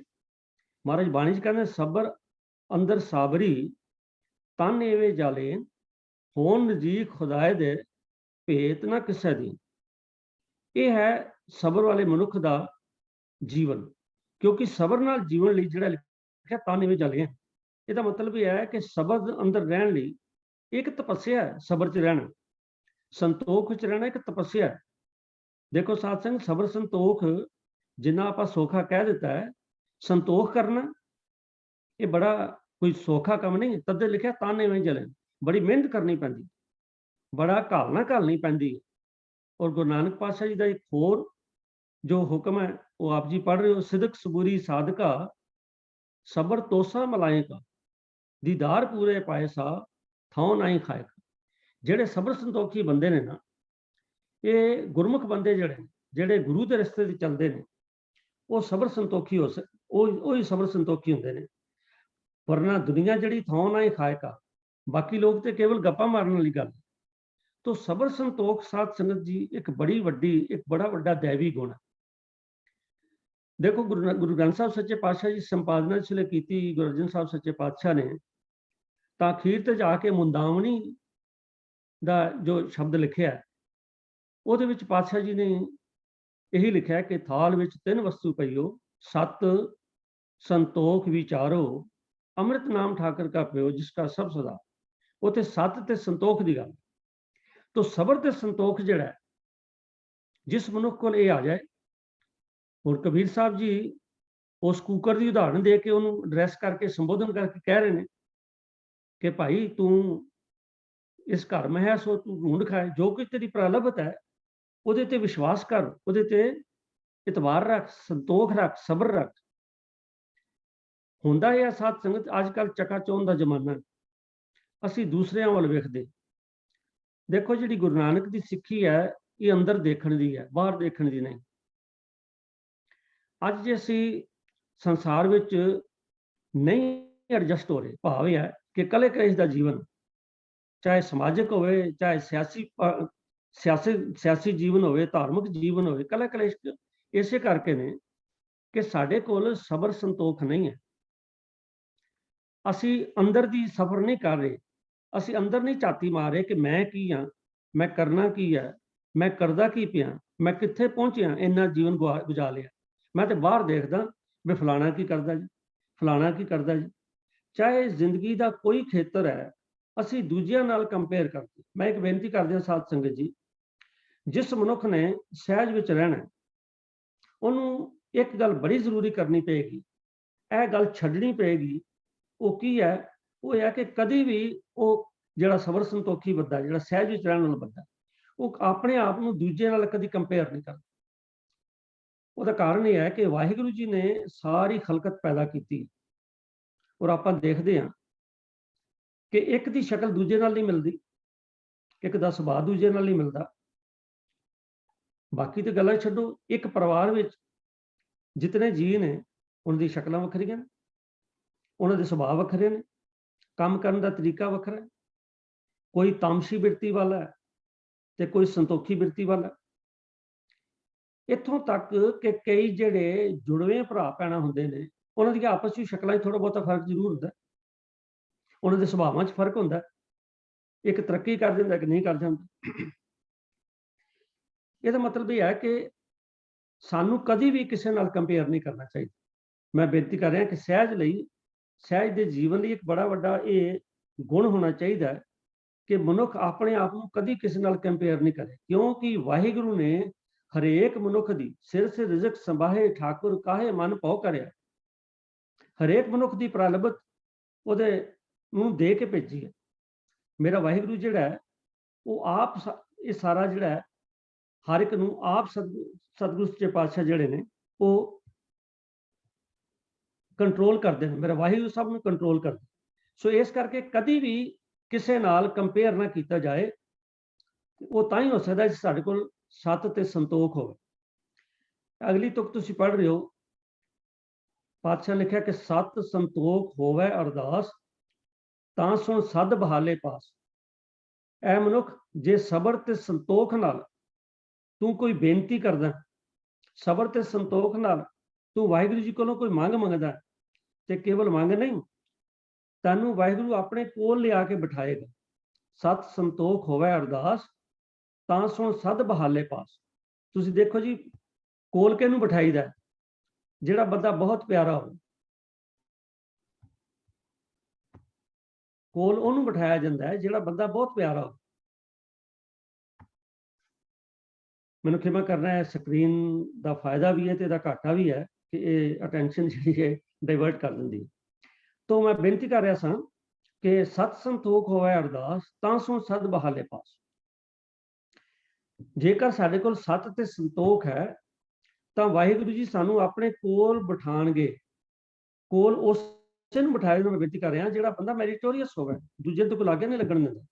ਸੋ ਇਸ ਕਰਕੇ ਇਹ ਦੋ ਗੱਲਾਂ ਜਿਹੜੀਆਂ ਨੇ, ਸਤ ਸੰਤੋਖ ਹੋਵੇ ਅਰਦਾਸ, ਤਾਂ ਸੁਣ ਸਦ ਬਹਾਲੇ ਪਾਸ। ਤੋ ਇਹਦੇ ਵਿੱਚ ਜੋ ਆਪਣਾ ਇਹ ਸ਼ਬਦ ਹੈ, ਕਬੀਰ ਸਾਹਿਬ ਨੇ ਕਿਹਾ, ਇਸ ਘਰ ਹੀ ਮੈਂ ਸੋ ਤੂੰ, ਇਹ ਘਰ, ਇਸ ਘਰ ਮੈਂ ਹੈ ਸੋ ਤੂੰ ਢੂੰਡ ਖਾਏ, ਔਰ ਕਿਸੇ ਕੇ ਤੂੰ ਮਤ ਹੀ ਜਾਏ। ਰਹਾਓ। ਇਹ ਰਹਾਓ ਦੀ ਤੁਕ ਵੀ ਹੈ, ਕੇਂਦਰੀ ਭਾਵ ਵੀ ਹੈ ਇਸ ਸ਼ਬਦ ਦਾ ਕਿ ਸਾਡੇ ਕੋਲ ਸਬਰ ਸੰਤੋਖ ਹੋਣਾ ਬੜਾ ਜ਼ਰੂਰੀ ਹੈ। ਦੇਖੋ, ਅਸੀਂ ਆਮ ਪੰਜਾਬੀ 'ਚ ਮੁਹਾਵਰਾ ਹੈ, ਜਿਹੜਾ ਮਨੁੱਖ ਬਹੁਤਾ ਕੀ ਮਤਲਬ ਹੈ ਵੀ ਲਾਲਚ ਕਰੇ ਜਾਂ ਕੋਈ ਵਾਸਨਾ ਆਵੇ, ਤੇ ਅਸੀਂ ਉਹਨੂੰ ਤਕਰੀਬਨ ਇਸੇ ਨਾਂ ਨਾਲ, ਇਸੇ ਜਿਹੜਾ ਹੁਣ ਇੱਥੇ ਕੂਕਰ ਨੂੰ ਸੰਬੋਧਨ ਕੀਤਾ ਹੈ, ਅਸੀਂ ਵੀ ਉਸੇ ਨਾਂ ਨਾਲ ਉਹਨੂੰ ਸੰਬੋਧਨ ਕਰਦੇ ਹਾਂ ਵੀ ਕੀ ਤੂੰ ਐਵੇਂ ਲੱਗਿਆ। ਤਾਂ ਖੈਰ ਅਗਲੀ ਤੁਕ ਵੱਲ ਚਲੀਏ। ਕਬੀਰ ਸਾਹਿਬ ਕਹਿੰਦੇ, ਚਾਕੀ ਚਾਟੈ ਚੂਨ ਖਾਏ, ਚਾਕੀ ਕਾ ਚੀਥਰਾ ਕਹਾਂ ਲੈ ਜਾਏ। ਮੈਂ ਬੇਨਤੀ ਕੀਤੀ ਹੈ ਕਿ ਸ਼ੁਰੂ 'ਚ ਕਬੀਰ ਸਾਹਿਬ ਨੇ ਦੱਸਿਆ ਸੀ ਕਿ ਬੜਾ ਨਿਮਾਣਾ ਜਿਹਾ ਬਣ ਕੇ, ਗਰੀਬੜਾ ਜਿਹਾ ਬਣ ਕੇ ਉਹ ਜਿਹੜਾ ਕੂਕਰ ਹੈ ਉਹ ਕਿਸੇ ਦੇ ਘਰ ਤੇ ਜਾਂਦਾ ਹੈ। ਔਰ ਫਿਰ ਦੇਖੋ, ਮੈਂ ਇਹ ਵੀ ਬੇਨਤੀ ਕੀਤੀ ਸੀ ਵੀ ਜਿਹੜਾ ਇਹ ਕੁੱਤਾ ਹੈ ਇਹ ਬੜਾ ਸਮਾਰਟ ਹੈ, ਬੜਾ ਚਲਾਕ ਹੈ, ਇਹਨੂੰ ਪਤਾ ਹੈ ਕਿੱਥੋਂ ਆਪਾਂ ਚੀਜ਼ ਖੋਹ ਕੇ ਲਿਆਣੀ। ਇਹ ਘਰ 'ਚ ਜਾਂਦਾ ਹੈ ਤੇ ਕਬੀਰ ਸਾਹਿਬ ਨੇ ਇੱਥੇ ਨਕਸ਼ਾ ਬਣਾਇਆ ਕਿ ਘਰ ਦੇ ਅੰਦਰ ਇੱਕ ਚੱਕੀ ਹੈ। ਪੁਰਾਣਿਆਂ ਸਮਿਆਂ ਵਿੱਚ ਘਰਾਂ ਵਿੱਚ ਚੱਕੀਆਂ ਹੁੰਦੀਆਂ ਸਨ, ਹੱਥ ਨਾਲ ਆਟਾ ਪੀਣਾ, ਰੋਜ਼ ਦਾ ਰੋਜ਼ ਤਾਜ਼ਾ ਆਟਾ ਪੀਣਾ, ਤੇ ਉਹਦੇ ਤੇ ਮਤਲਬ ਵੀ ਫਿਰ ਆਪਣਾ ਘਰ ਦਾ ਗੁਜ਼ਰ ਕਰਨਾ। ਉਹ ਜਿਹੜੀ ਚੱਕੀ ਹੈ ਘਰ ਦੇ ਵਿੱਚ, ਉਹਦੇ ਉੱਤੇ ਇੱਕ ਪਰੋਲਾ ਦਿੱਤਾ ਹੁੰਦਾ। ਪਰੋਲੇ ਤੋਂ ਭਾਵ ਇਹ ਹੈ ਕਿ ਕਪੜਾ ਜਿਹਾ ਜਿਹੜਾ ਉਹ ਉੱਤੇ ਜਿਹੜਾ ਬਲੇਡ ਦਿੱਤਾ ਜਾਂਦਾ, ਉਹ ਤਾਂ ਉਹਦੇ ਦੋ ਕਾਰਨ ਨੇ। ਹੁਣ ਤਾਂ ਚੱਕੀਆਂ ਜਿਹੜੀਆਂ ਨਾ ਆਮ ਸ਼ਾਇਦ ਹੁਣ ਦੀ ਜਨਰੇਸ਼ਨ ਨੂੰ ਨਹੀਂ ਦਿਸਦੀਆਂ, ਪਰ ਉਸ ਵੇਲੇ ਕੀ ਸੀਗਾ ਵੀ ਉਹ ਪਰੋਲੇ ਦਾ ਕੰਮ ਇਹ ਹੈ ਕਿ ਇੱਕ ਉੱਡ ਉੱਡ ਕੇ ਜਿਹੜੇ ਦਾਣੇ ਜਾਂਦੇ ਨੇ ਉਹਨਾਂ ਨੂੰ ਰੋਕਦਾ ਸੀ। ਦੂਜਾ ਇਹ ਆ ਵੀ ਜਿਸ ਵੇਲੇ ਉਹਨਾਂ ਨੇ ਸੁਆਣੀ ਨੇ ਚੱਕੀ ਪੀ ਲੈਣੀ ਤਾਂ ਉਹ ਉੱਤੇ ਚੰਗੀ ਤਰ੍ਹਾਂ ਢੱਕ ਦੇਣਾ। ਪਰ ਹੁਣ ਇਹ ਕੀ ਹੈ ਕਿ ਇਹ ਕੁੱਤਾ ਜਿਸ ਵੇਲੇ ਦੇਖਦਾ ਵੀ ਘਰ ਵਿੱਚ ਕੋਈ ਨਹੀਂ ਹੈ, ਸਾਹਮਣੇ ਕੋਈ ਨਹੀਂ ਹੈ, ਉਹ ਦੌੜ ਕੇ ਅੰਦਰ ਵੜਦਾ। ਜਿਹੜਾ ਪਹਿਲੇ ਬੜਾ ਨਿਮਾਣਾ ਜਿਹਾ ਹੋ ਕੇ ਬਾਹਰ ਖੜਾ ਸੀ, ਦਰ ਤੇ ਖੜਾ ਸੀਗਾ, ਹੁਣ ਉਹਦਾ ਅੰਦਰਲਾ ਜਿਹੜਾ ਉਹਦੀ ਅਸਲੀ ਸ਼ਕਲ ਜਿਹੜੀ ਹੈ ਉਹ ਸਾਹਮਣੇ ਆ ਗਈ ਹੈ। ਪਹਿਲੇ ਤਾਂ ਬਣਿਆ ਸੀ ਸੁਰਹ ਕੀ ਜਾਸੀ ਤੇਰੀ ਚਾਲ, ਹੁਣ ਉਹ ਬਿਲਕੁਲ ਆਪਣੇ ਕੁੱਤੇ ਦੀ ਟ੍ਰੇਟ ਵਿੱਚ ਆ ਗਿਆ। ਉਹ ਕੀ ਕਰਦਾ ਕਿ ਦੌੜ ਕੇ ਜਾਂਦਾ ਅੰਦਰ ਤੇ ਚਾਕੀ ਚਾਟੇ ਚੂਨ ਖਾਏ, ਚੱਕੀ ਨੂੰ ਚੱਟਦਾ ਤੇ ਉਹਦੇ ਤੇ ਜਿਹੜਾ ਲੱਗਿਆ ਆਟਾ ਚੰਬੜਿਆ ਹੁੰਦਾ ਹੈ ਉਹਨੂੰ ਉਹ ਚੱਟ ਕੇ ਖਾਂਦਾ। ਚਾਕੀ ਚਾਟੇ ਚੂਨ ਖਾਏ, ਚੂਨ ਤੋਂ ਭਾਵ ਹੈ ਆਟਾ। ਚਾਕੀ ਚਾਟੇ ਚੂਨ ਖਾਏ, ਚੱਕੀ ਚੱਟਦਾ, ਇਹ ਚੱਕੀ ਨੂੰ ਜਾ ਕੇ ਚੱਟਦਾ, ਉਹ ਜਿਹੜਾ ਆਟਾ ਹੈ ਉਹਨੂੰ ਚੁਣ ਕੇ ਉਹਨੂੰ ਚੱਟ ਕੇ ਖਾਂਦਾ। ਤੇ ਦੇਖੋ ਇੱਥੇ ਤੱਕ ਤੇ ਸੀਗਾ ਵੀ ਉਹਨੂੰ ਵਿਚਾਰੇ ਨੂੰ ਭੁੱਖ ਲੱਗੀ ਹੈ, ਉਹਨੇ ਖਾਧਾ, ਭਾਵੇਂ ਇਹ ਗਲਤ ਤਰੀਕੇ ਨਾਲ ਆਇਆ ਪਰ ਉਹਨੇ ਖਾਧਾ। ਪਰ ਉਸ ਤੋਂ ਬਾਅਦ ਗੱਲ ਇਹ ਹੈ, ਜਿਹੜੀ ਅਗਲੀ ਗੱਲ ਬੜੀ ਜ਼ਰੂਰੀ ਇਹ ਹੈ ਕਿ ਜੇਕਰ ਸਾਨੂੰ ਸਿਰਫ ਆਪਣੇ ਗੁਜ਼ਰਾਨ ਤੇ ਇਤਬਾਰ ਆ ਜਾਏ ਤਾਂ ਸਮਝੋ ਅਸੀਂ ਸੰਤੋਖੀ ਹਾਂ। ਆਪਣੇ ਗੁਜ਼ਰਾਨ ਤੇ ਭਾਵ ਇਹ ਜੋ ਮੈਨੂੰ ਚਾਹੀਦਾ ਉਹਨਾਂ ਕੁ ਮੈਨੂੰ ਮਿਲ ਜਾਏ ਤੇ ਮੈਂ ਬੜਾ ਖੁਸ਼ ਹਾਂ। ਪਰ ਨਹੀਂ, ਅੱਜ ਦਾ ਜਿਹੜਾ ਪਦਾਰਥਵਾਦ ਦਾ ਯੁੱਗ ਹੈ, ਇਹਦੇ ਵਿੱਚ ਸਾਧ ਸੰਗਤ ਜੀ ਕੋਈ ਵਿਰਲੇ ਬਚੇ ਹੋਣਗੇ, ਵਰਨਾ ਐਸੀ ਦੌੜ ਲੱਗੀ ਹੈ, ਐਸੀ ਦੌੜ ਲੱਗੀ ਹੈ ਕਿ ਮੇਰੇ ਕੋਲ ਇਹ ਵੀ ਆ ਜਾਏ, ਮੇਰੇ ਕੋਲ ਉਹ ਵੀ ਆ ਜਾਏ। ਅਸੀਂ ਹਰ ਚੀਜ਼ ਗ੍ਰਹਿਣ ਕਰਨਾ ਚਾਹੁੰਦੇ, ਜੋ ਕੁਝ ਸਾਡੇ ਕੋਲ ਹੈ ਉਹਦੇ ਤੇ ਸਬਰ ਤੇ ਹੈ ਹੀ ਨਹੀਂ। ਮੈਨੂੰ ਇੱਕ ਗੱਲ ਯਾਦ ਆਈ ਕਿ ਇੱਕ ਸੀਗਾ ਵਪਾਰੀ ਬੰਦਾ ਤੇ ਉਹ ਬੜਾ ਹੀ ਕੰਜੂਸ ਸੀ, ਪੈਸੇ ਬਹੁਤ ਕਮਾਉਂਦਾ ਸੀ ਪਰ ਉਹ ਪੈਸੇ ਸਾਰੇ ਜੋੜੀ ਜਾਏ। ਤੇ ਇੱਕ ਦਿਨ ਉਹਨੇ ਕਹਿੰਦੇ ਨੇ ਆਪਣੇ ਮੁਨੀਮ ਨੂੰ ਬੁਲਾਇਆ। ਉਹ ਕਹਿੰਦਾ ਵੀ ਤੂੰ ਦੱਸ ਕਿੰਨੇ ਕੁ ਪੈਸੇ ਹੈਗੇ ਨੇ ਸਾਡੇ ਕੋਲ। ਉਹ ਕਹਿੰਦਾ ਜੀ ਮੁਨੀਮ ਜੀ ਆਪਣੇ ਤੁਹਾਡੇ ਕੋਲ ਤੇ ਇੰਨੇ ਪੈਸੇ ਨੇ ਵੀ ਤੁਹਾਡੀਆਂ ਆਉਣ ਵਾਲੀਆਂ 20 ਕੁਲਾਂ ਵੀ ਕੁਛ ਨਾ ਕਰਨ, ਬਹਿ ਕੇ ਖਾਣ ਤੇ ਖਾ ਸਕਦੇ ਹੋ। ਉਹਨੇ ਵੱਟ ਕੇ ਚਪੇੜ ਮਾਰੀ। ਉਹ ਕਹਿਣ ਲੱਗਾ 21ਵੀਂ ਕੁਲ ਦਾ ਕੀ ਬਣੇਗਾ? 20 ਕੁਲਾਂ ਦੀ ਗੱਲ ਹੋ ਗਈ, ਕਹਿੰਦੇ 21ਵੀਂ ਦਾ ਕੀ ਬਣੇਗਾ? ਮਤਲਬ ਇਹ ਹੈ ਕਿ ਬੰਦੇ ਨੂੰ ਰੱਜ ਕਦੀ ਵੀ ਨਹੀਂ। ਔਰ ਸੁਖਮਨੀ ਸਾਹਿਬ ਚ ਆਉਂਦਾ, ਆਪਾਂ ਪੜ੍ਹਦੇ ਹਾਂ ਬੜੀ ਵਾਰੀ, ਸਹਿਸ ਖਟੇ ਲੱਖ ਕੋਟ ਧਾਵੈ। ਅੱਗੇ ਕੀ ਲਿਖਿਆ ਜੀ? ਤ੍ਰਿਪਤ ਨਾ ਆਵੈ ਮਾਇਆ ਪਾਛੈ ਪਾਵੈ। ਜਿੰਨੀ ਮਰਜ਼ੀ ਮਾਇਆ ਦੇ ਢੇਰ ਲੱਗ ਜਾਣ ਪਰੰਤੂ ਉਹਨੂੰ ਤ੍ਰਿਪਤੀ ਨਹੀਂ ਹੈ। ਸਹਿਸ ਖਟੇ ਲੱਖ ਕੋਟ ਧਾਵੈ ਤ੍ਰਿਪਤ ਨਾ ਆਵੈ ਮਾਇਆ ਪਾਛੈ ਪਾਵੈ। ਸਿਰਫ ਮਾਇਆ ਦੀ ਗੱਲ ਨਹੀਂ, ਅਨਕ ਭੋਗ ਵਿਖਿਆ ਕਰੇ ਬੰਦਾ ਰਜਦਾ ਹੀ ਨਹੀਂ। ਅਨਕ ਭੋਗ ਵਿਖਿਆ ਕਰੇ ਨਹਿ ਤ੍ਰਿਪਤਾਵੈ ਖੱਪ ਮਰੈ। ਤੇ ਪਾਤਸ਼ਾਹ ਨੇ ਉੱਥੇ ਵੀ ਰਿਜ਼ਲਟ ਕੱਢਿਆ ਸੀ ਕਿ ਬਿਨਾਂ ਸੰਤੋਖ ਨਹੀਂ ਕੋ ਰਾਜਾ। ਸੰਤੋਖ ਤੋਂ ਬਗੈਰ ਇਹ ਭਲਿਆ ਤੇਰਾ ਰਾਜ ਨਹੀਂ ਹੋਣਾ। ਪਰ ਇਹ ਕੁੱਤੇ ਦੀ ਸੰਤੋਖ ਨਹੀਂ ਹੈ ਕੁੱਤੇ ਕੋਲ। ਉਹਨੇ ਕੀ ਕੀਤਾ? ਚਾਕੀ ਚੱਟੇ ਚੂਨ ਖਾਏ, ਚਾਕੀ ਕਾ ਚੀਥਰਾ ਕਹਾਂ ਲੈ ਜਾਏ। ਉਹ ਭਲਿਆ ਕਬੀਰ ਸਾਹਿਬ ਕਹਿੰਦੇ ਨੇ ਵੀ ਤੂੰ ਚੱਕੀ ਚੱਟੀ, ਆਟਾ ਖਾਧਾ, ਚੱਟਿਆ, ਢਿੱਡ ਭਰਿਆ, ਉਹ ਤੇ ਚੱਲ ਤੈਨੂੰ ਗੱਲ ਹੈ। ਪਰ ਇਹ ਜਿਹੜਾ ਉਹਦਾ ਜਾਣ ਲੱਗੀ ਕੀ ਕਰਦਾ ਵੀ ਜਿਹੜਾ ਉੱਪਰ ਕੱਪੜਾ ਪਿਆ ਹੁੰਦਾ, ਕਿਉਂਕਿ ਕੱਪੜੇ ਨੂੰ ਆਟਾ ਥੋੜਾ ਬਹੁਤਾ ਲੱਗਿਆ ਹੁੰਦਾ, ਉਸ ਕੱਪੜੇ ਨੂੰ ਮੂੰਹ ਚ ਪਾ ਕੇ ਲੈ ਜਾਂਦਾ। ਹੁਣ ਤੁਸੀਂ ਇਹ ਦੇਖੋ ਵੀ ਉਹ ਕੱਪੜਾ ਕੁੱਤੇ ਨੇ ਖਾਣਾ ਨਹੀਂ ਹੈ, ਉਹਦੇ ਖਾਣ ਯੋਗ ਨਹੀਂ ਹੈ, ਪਰ ਫਿਰ ਵੀ ਚੁੱਕ ਕੇ ਲੈ ਗਿਆ। ਉਸ ਕੁੱਤਾ ਜਿਹੜਾ, ਅਗਰ ਕੁੱਤਾ ਉਸ ਕੱਪੜੇ ਨੂੰ ਖਾਏਗਾ, ਪਹਿਲੀ ਗੱਲ ਤੇ ਖਾਣਾ ਮੁਸ਼ਕਲ ਹੈ, ਖਾ ਕੇ ਪਚਾਣਾ ਮੁਸ਼ਕਲ ਹੈ, ਪਰ ਉਹ ਛੱਡਦਾ ਨਹੀਂ। ਤੁਸੀਂ ਕਈ ਵਾਰ ਦੇਖੋ, ਇੱਕ ਆਮ ਤੌਰ ਤੇ ਮਸ਼ਹੂਰ ਹੈ ਬਈ ਕੁੱਤੇ ਨੂੰ ਹੱਡੀ ਦਾ ਸਵਾਦ ਹੈ। ਉਹ ਹੱਡੀ ਨੂੰ ਜਿਸ ਵੇਲੇ ਮੂੰਹ ਚ ਪਾ ਕੇ ਕੁੱਤਾ ਚਬਦਾ ਨਾ, ਤੇ ਹੱਡੀ ਵਿੱਚ ਜਿਹੜਾ ਪਹਿਲੇ ਤੋਂ ਥੋੜਾ ਬਹੁਤਾ ਮਾਲ ਹੁੰਦਾ ਉਹ ਤੇ ਖਾ ਜਾਂਦਾ। ਉਸ ਬਾਅਦ ਹੱਡੀ ਜਿਹੜੀ ਬਿਲਕੁਲ ਪੱਥਰ ਹੋ ਜਾਂਦੀ ਹੈ, ਕੁਛ ਨਹੀਂ ਹੁੰਦਾ ਉਹਦੇ, ਉਹ ਫੇਰ ਵੀ ਨਹੀਂ ਛੱਡਦਾ, ਉਹਨੂੰ ਸਵਾਦ ਆਉਂਦਾ। ਕਿਉਂ ਸਵਾਦ ਆਉਂਦਾ? ਕਹਿੰਦੇ ਨੇ ਕਿ ਉਹ ਜਿਸ ਵੇਲੇ ਹੱਡੀ ਉਹਦੇ ਮੂੰਹ ਨੂੰ ਚੁਭਦੀ ਹੈ ਨਾ, ਉਹਦਾ ਆਪਣਾ ਖੂਨ ਜਿਹੜਾ ਉਹਦੇ ਮੂੰਹ ਉਹ ਜਾਂਦਾ, ਉਹਨੂੰ ਉਹ ਸਵਾਦ ਲੱਗਦਾ, ਉਹ ਆਪਣਾ ਖੂਨ ਹੀ ਪੀ ਜਾਂਦਾ। ਬਸ ਲਾਲਚੀ ਬੰਦੇ ਦੇ, ਅਸਾਂ ਲੋਕਾਂ ਦੇ ਇਹੀ ਹਾਲਾਤ ਨੇ ਕਿ ਅਸੀਂ ਆਪਣਾ ਖੂਨ ਹੀ ਪੀ ਰਹੇ ਹਾਂ ਲਾਲਚ ਵਿੱਚ। ਔਰ ਕਬੀਰ ਸਾਹਿਬ ਨੇ ਕਿਹਾ ਕਿ ਚਾਕੀ ਕਾ ਚੀਥਰਾ ਕਹਾਂ ਲੈ ਜਾ। ਉਹ ਭਲਿਆ ਤੂੰ ये तो ठीक है कि तू आटा खादा पर तू ये परोला क्यों लै गया, ਇਹਦਾ मतलब ਉਹਦੀ ਸਬਰ ਨਹੀਂ। ਇਸੇ ਤਰ੍ਹਾਂ ਮਨੁੱਖ ਨੂੰ ਵੀ ਪਾਤਸ਼ਾਹ ਨੇ ਆਖਿਆ ਕਿ ਜੇਕਰ ਤੇਰੇ 'ਚ ਸਬਰ ਨਹੀਂ ਹੈ, ਦੇਖੋ ਜਿਹੜਾ ਲੋਭੀ ਮਨੁੱਖ ਹੈ ਉਹਦੇ ਬਾਰੇ ਬਾਣੀ 'ਚ ਬੜੇ ਅਨੇਕਾਂ ਹੀ ਪ੍ਰਸੰਗ ਨੇ। ਇਹ ਕੁਝ ਕੁ ਮੈਂ ਤੁਹਾਡੇ ਸਾਹਮਣੇ ਰੱਖੇ ਨੇ ਕਿ ਜਿਉਂ ਕੂਕਰ ਹਰਕਾਇਆ ਧਾਵੈ ਦਹਿ ਦਿਸ ਜਾਏ, ਲੋਭੀ ਜੰਤ ਨ ਜਾਣੀ ਭਖ ਅਪਖ ਸਭ ਖਾਏ। ਭਖ ਤੋਂ ਭਾਵੇਂ ਖਾਣ ਵਾਲਾ ਤੇ ਭਖ ਤੋਂ ਭਾਵੇਂ ਨਾ ਖਾਣ ਯੋਗ। ਜਿਸ ਤਰ੍ਹਾਂ ਕੁੱਤੇ ਨੇ ਕੱਪੜਾ ਖਾਣਾ ਨਹੀਂ ਪਰ ਲੈ ਗਿਆ, ਖਾਣਾ ਚਾਹੁੰਦਾ, ਉਹਦੇ ਖਾਣ ਦੀ ਚੀਜ਼ ਨਹੀਂ ਹੈ। ਇਸੇ ਤਰ੍ਹਾਂ ਮਨੁੱਖ ਬੜੀਆਂ ਚੀਜ਼ਾਂ ਸੇਵਨ ਕਰ ਰਿਹਾ ਜਿਹੜੀਆਂ ਇਹਦੇ ਸੇਵਨ ਕਰਨ ਲਈ ਨਹੀਂ ਬਣੀਆਂ। ਇਹ ਜਿਹੜਾ ਸਾਧ ਸੰਗਤ ਨਸ਼ਿਆਂ ਦਾ ਰੌਲਾ ਹੈ, ਹੁਣ ਤੇ ਨਸ਼ਿਆਂ ਦੀਆਂ ਕਿਸਮਾਂ ਵੀ ਕਈ ਆ ਗਈਆਂ। ਪਹਿਲੇ ਸਿਰਫ ਦਾਰੂ ਸੁਣੀਦਾ ਸੀ, ਹੁਣ ਤੇ ਦਾਰੂ ਰਿਹਾ ਹੀ ਮਤਲਬ ਮਾਮੂਲੀ ਜਿਹੀ ਗੱਲ ਹੈ। ਹੁਣ ਤੇ ਕੋਈ ਚਿੱਟਾ ਆ ਗਿਆ ਤੇ ਕੋਈ ਭੂਰਾ ਆ ਗਿਆ, ਕੋਈ ਫੀਮ ਆ ਗਈ, ਕੋਈ ਡੋਡੇ ਆ ਗਏ, ਕੋਈ ਪੋਸਟ ਆ ਗਏ, ਪਤਾ ਨਹੀਂ ਬੜੇ ਕੈਮੀਕਲ ਬੜੇ ਹੋਰ ਅੱਜ ਕੱਲ੍ਹ ਚੱਲ ਪਏ ਨੇ। ਲੋਕੀ ਆਪਣੀਆਂ ਜਾਨਾਂ ਗਵਾ ਰਹੇ ਨੇ, ਪਰੰਤੂ ਹੈ ਕੀ ਹੈ ਇਹ ਹੀ ਗੱਲ, ਕਿਉਂਕਿ ਲਾਲਚ ਬੜਾ। ਲੋਭੀ ਜੰਤ ਨੇ ਜਾਣੇ ਭਖ ਅਪਖ ਸਭ ਖਾਏ, ਅਪਖ ਨਾ ਖਾਣ ਯੋਗ। ਤੁਸੀਂ ਦੇਖੋ ਸਾਧ ਸੰਗਤ ਜੀ, ਸ਼ੇਰ ਮਾਸ ਖਾਂਦਾ, ਘਾਹ ਨਹੀਂ ਖਾਏਗਾ ਭੁੱਖਾ ਮਰ ਜਾਏਗਾ, ਘਾਹ ਨਹੀਂ ਖਾਏਗਾ। ਗਾਵਾਂ ਮੱਝਾਂ ਘਾਹ ਖਾਂਦੀਆਂ ਨੇ, ਮਾਸ ਨਹੀਂ ਖਾਣਗੀਆਂ, ਭੁੱਖੀਆਂ ਮਰ ਜਾਣਗੀਆਂ, ਮਾਸ ਨਹੀਂ ਖਾਣਗੀਆਂ। ਪਰੰਤੂ ਦੇਖੋ ਇਸ ਮਨੁੱਖ ਦੇ ਹਾਲਾਤ, ਇਹ ਸਭ ਕੁਝ ਖਾਈ ਜਾਂਦਾ, ਇਹ ਘਾਹ ਵੀ ਖਾ ਲੈਂਦਾ, ਇਹ ਮਾਸ ਵੀ ਖਾ ਲੈਂਦਾ, ਇਹ ਦੁੱਧ ਵੀ ਪੀ ਲੈਂਦਾ, ਇਹ ਸ਼ਰਾਬ ਵੀ ਪੀ ਲੈਂਦਾ। ਉਹਦਾ ਕਾਰਨ ਇਹ ਕਿ ਇਹਦੇ ਅੰਦਰ ਸੰਤੋਖ ਨਹੀਂ ਹੈ, ਇਹਦੇ ਅੰਦਰ ਸੰਤੋਖ ਨਹੀਂ ਹੈ, ਇਹਦੇ ਅੰਦਰ ਲਾਲਚ ਇੰਨਾ ਹੈ। ਮੈਂ ਬੇਨਤੀ ਕਰਦੇ ਹਾਂ, ਇਹ ਜਿਹੜਾ ਲਾਲਚ ਹੈ ਨਾ, ਬਹੁਤੀਆਂ ਵਿਕਾਰਾਂ ਨੂੰ, ਬਹੁਤੀਆਂ ਕਮਜ਼ੋਰੀਆਂ ਦਾ ਜਨਮਦਾਤਾ ਲਾਲਚ ਹੈ। ਲਾਲਚ ਕਰਕੇ ਦੇਖੋ, ਮਨੁੱਖ ਦਾ ਲਾਲਚ ਨਹੀਂ ਜਾਂਦਾ ਮੈਂ ਇਹ ਵੀ ਖਾ ਲਵਾਂ ਉਹ ਵੀ ਖਾ ਲਵਾਂ। ਪੇਟ ਭਾਵੇਂ ਖਰਾਬ ਹੋ ਜਾਏ ਪਰੰਤੂ ਖਾਣਾ ਨਹੀਂ ਛੱਡਦਾ। ਲਾਲਚ ਕਿਤੇ ਇੱਕ ਗੱਲ ਦਾ ਥੋੜਾ, ਮਨੁੱਖ ਨੂੰ ਲਾਲਚ ਖਾਣ ਦਾ, ਮਨੁੱਖ ਨੂੰ ਲਾਲਚ ਪਹਿਨਣ ਦਾ। ਤੁਸੀਂ ਦੇਖੋ ਕਿ ਮੈਂ ਇੱਕ ਵਾਰੀ ਅੱਗੇ ਵੀ ਬੇਨਤੀ ਕੀਤੀ ਸੀਗੀ ਕਿ ਇਹ ਠੀਕ ਹੈ, ਤਨ ਅਸੀਂ ਆਪਣਾ ਢੱਕਣਾ, ਆਪਣੀ ਵਿੱਤ ਦੇ ਮੁਤਾਬਕ ਅਸੀਂ ਵਧੀਆ ਕੱਪੜਾ ਪਾਈਏ, ਕੋਈ ਪਰੇਸ਼ਾਨੀ ਨਹੀਂ। ਪਰ ਜੇਕਰ ਮੈਂ ਦੇਖਦਾ ਕਈਆਂ ਦੇ ਢੇਰ ਲੱਗੇ ਪਏ ਨੇ, ਪਾਉਣ ਦੀ ਵਾਰੀ ਨਹੀਂ ਆਉਂਦੀ, ਉਹਦਾ ਕਾਰਨ ਇਹ ਹੈ ਕਿ ਫੈਸ਼ਨ ਨਿਤ ਬਦਲਦੇ। ਇਹ ਜਿਹੜਾ ਵਪਾਰੀ ਵਰਗ ਹੈ ਨਾ, ਉਹਨੇ ਆਪਣਾ ਕੰਮ ਚਲਾਉਣਾ, ਉਹਨਾਂ ਨਵਾਂ ਫੈਸ਼ਨ ਕਰ ਦੇਣਾ, ਬਸ ਫਿਰ ਸਾਡੀਆਂ ਬੀਬੀਆਂ ਭੈਣਾਂ ਭਰਾ ਸਾਰੇ ਜਿਹੜੇ ਉਧਰ ਤੁਰ ਪੈਂਦੇ ਵੀ ਇਹ ਫੈਸ਼ਨ। ਉਹਦਾ ਕਾਰਨ ਇਹ ਹੈ ਕਿ ਲੋੜ ਤੋਂ ਬਗੈਰ ਵੀ ਅੱਜ ਸਾਡੀਆਂ ਖਾਸ਼ਾਂ ਇੰਨੀਆਂ ਵੱਧ ਗਈਆਂ ਨੇ, ਸਾਡੀਆਂ ਮੰਗਾਂ ਇੰਨੀਆਂ ਵੱਧ ਗਈਆਂ ਨੇ। ਉਹਦਾ ਕਾਰਨ ਇੱਕੋ ਹੀ ਹੈ, ਇਹ ਵੀ ਇੱਕ ਲੋਭ ਹੈ, ਪੈਸੇ ਕਮਾਉਣ ਦਾ ਵੀ ਲੋਭ ਹੈ, ਸਾਨੂੰ ਜੀਭਾ ਦੀ ਚਟਸਾਲ ਹੈ ਉਹਦਾ ਵੀ ਲੋਭ ਹੈ। ਜੇ ਬਾ ਸਵਾਦੀ ਲੀਲਤ ਲੋ ਤੈਸੇ ਕਨ ਕਾਮਨੀ ਬਾਧਿਓ ਮੋਹ, ਇਹ ਸਾਰੇ ਲਾਲਚ ਨੇ, ਹੋਰ ਕੀ ਨੇ। ਤੁਸੀਂ ਦੇਖੋ ਮੱਛੀ ਜਿਹੜੀ ਹੈ ਆਪਣੀ ਜੀਭ ਦੇ ਸਵਾਦ ਕਾਰਨ ਆਪਣੀ ਜਾਨ ਗਵਾ ਦਿੰਦੀ।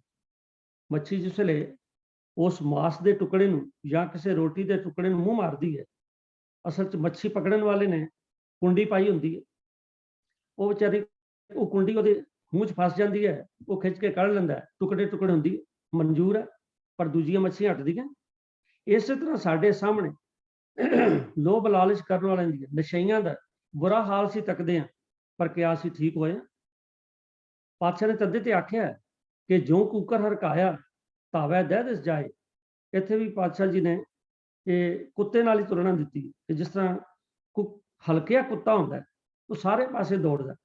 ਅੱਜ ਸਾਧ ਸੰਗਤ ਜੀ ਸਾਨੂੰ ਲੋਭ ਦਾ ਹਲਕ ਲੱਗ ਗਿਆ, ਚਾਹੇ ਪੈਸਾ ਕਮਾਉਣ ਦਾ ਹੋਵੇ, ਚਾਹੇ ਫੈਸ਼ਨ ਦਾ ਹੋਵੇ, ਚਾਹੇ ਖਾਣ ਪੀਣ ਦਾ ਹੋਵੇ, ਚਾਹੇ ਚੌਧਰ ਦਾ ਹੋਵੇ, ਕੁਰਸੀਆਂ ਦਾ ਹੋਵੇ, ਸਾਨੂੰ ਇਹ ਲੋਭ ਲੱਗ ਗਿਆ ਔਰ ਅਸੀਂ ਸਾਰੇ ਪਾਸੇ ਨੱਠ ਭੱਜ ਕਰਦੇ ਹਾਂ, ਇਹ ਵੀ ਕਰ ਲਈਏ ਉਹ ਵੀ ਕਰ ਲਈਏ। ਜਿਉਂ ਕੂਕਰ ਹਰਕਾਇਆ ਧਾਵੈ ਦਹਿ ਦਿਸ ਜਾਏ, ਲੋਭੀ ਜੰਤ ਨ ਜਾਣੇ ਭਖ ਅਪਖ ਸਭ ਖਾਏ।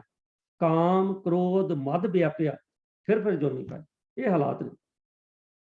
ਪੰਚ ਪਾਤਸ਼ਾਹ ਜੀ ਵੀ ਕਹਿੰਦੇ ਨੇ, ਹੇ ਲੋਭਾ ਲੰਪਟ ਸੰਗ ਸਿਰ ਮੋਰ, ਅਨਕ ਲਹਿਰੀ ਕਲੋਲ ਤੇ ਧਵੰਤ ਜੀਆ ਬਹੁ ਪ੍ਰਕਾਰਨ ਅਨਕ ਭਾਂਤ ਬਹੁ ਡੋਲ।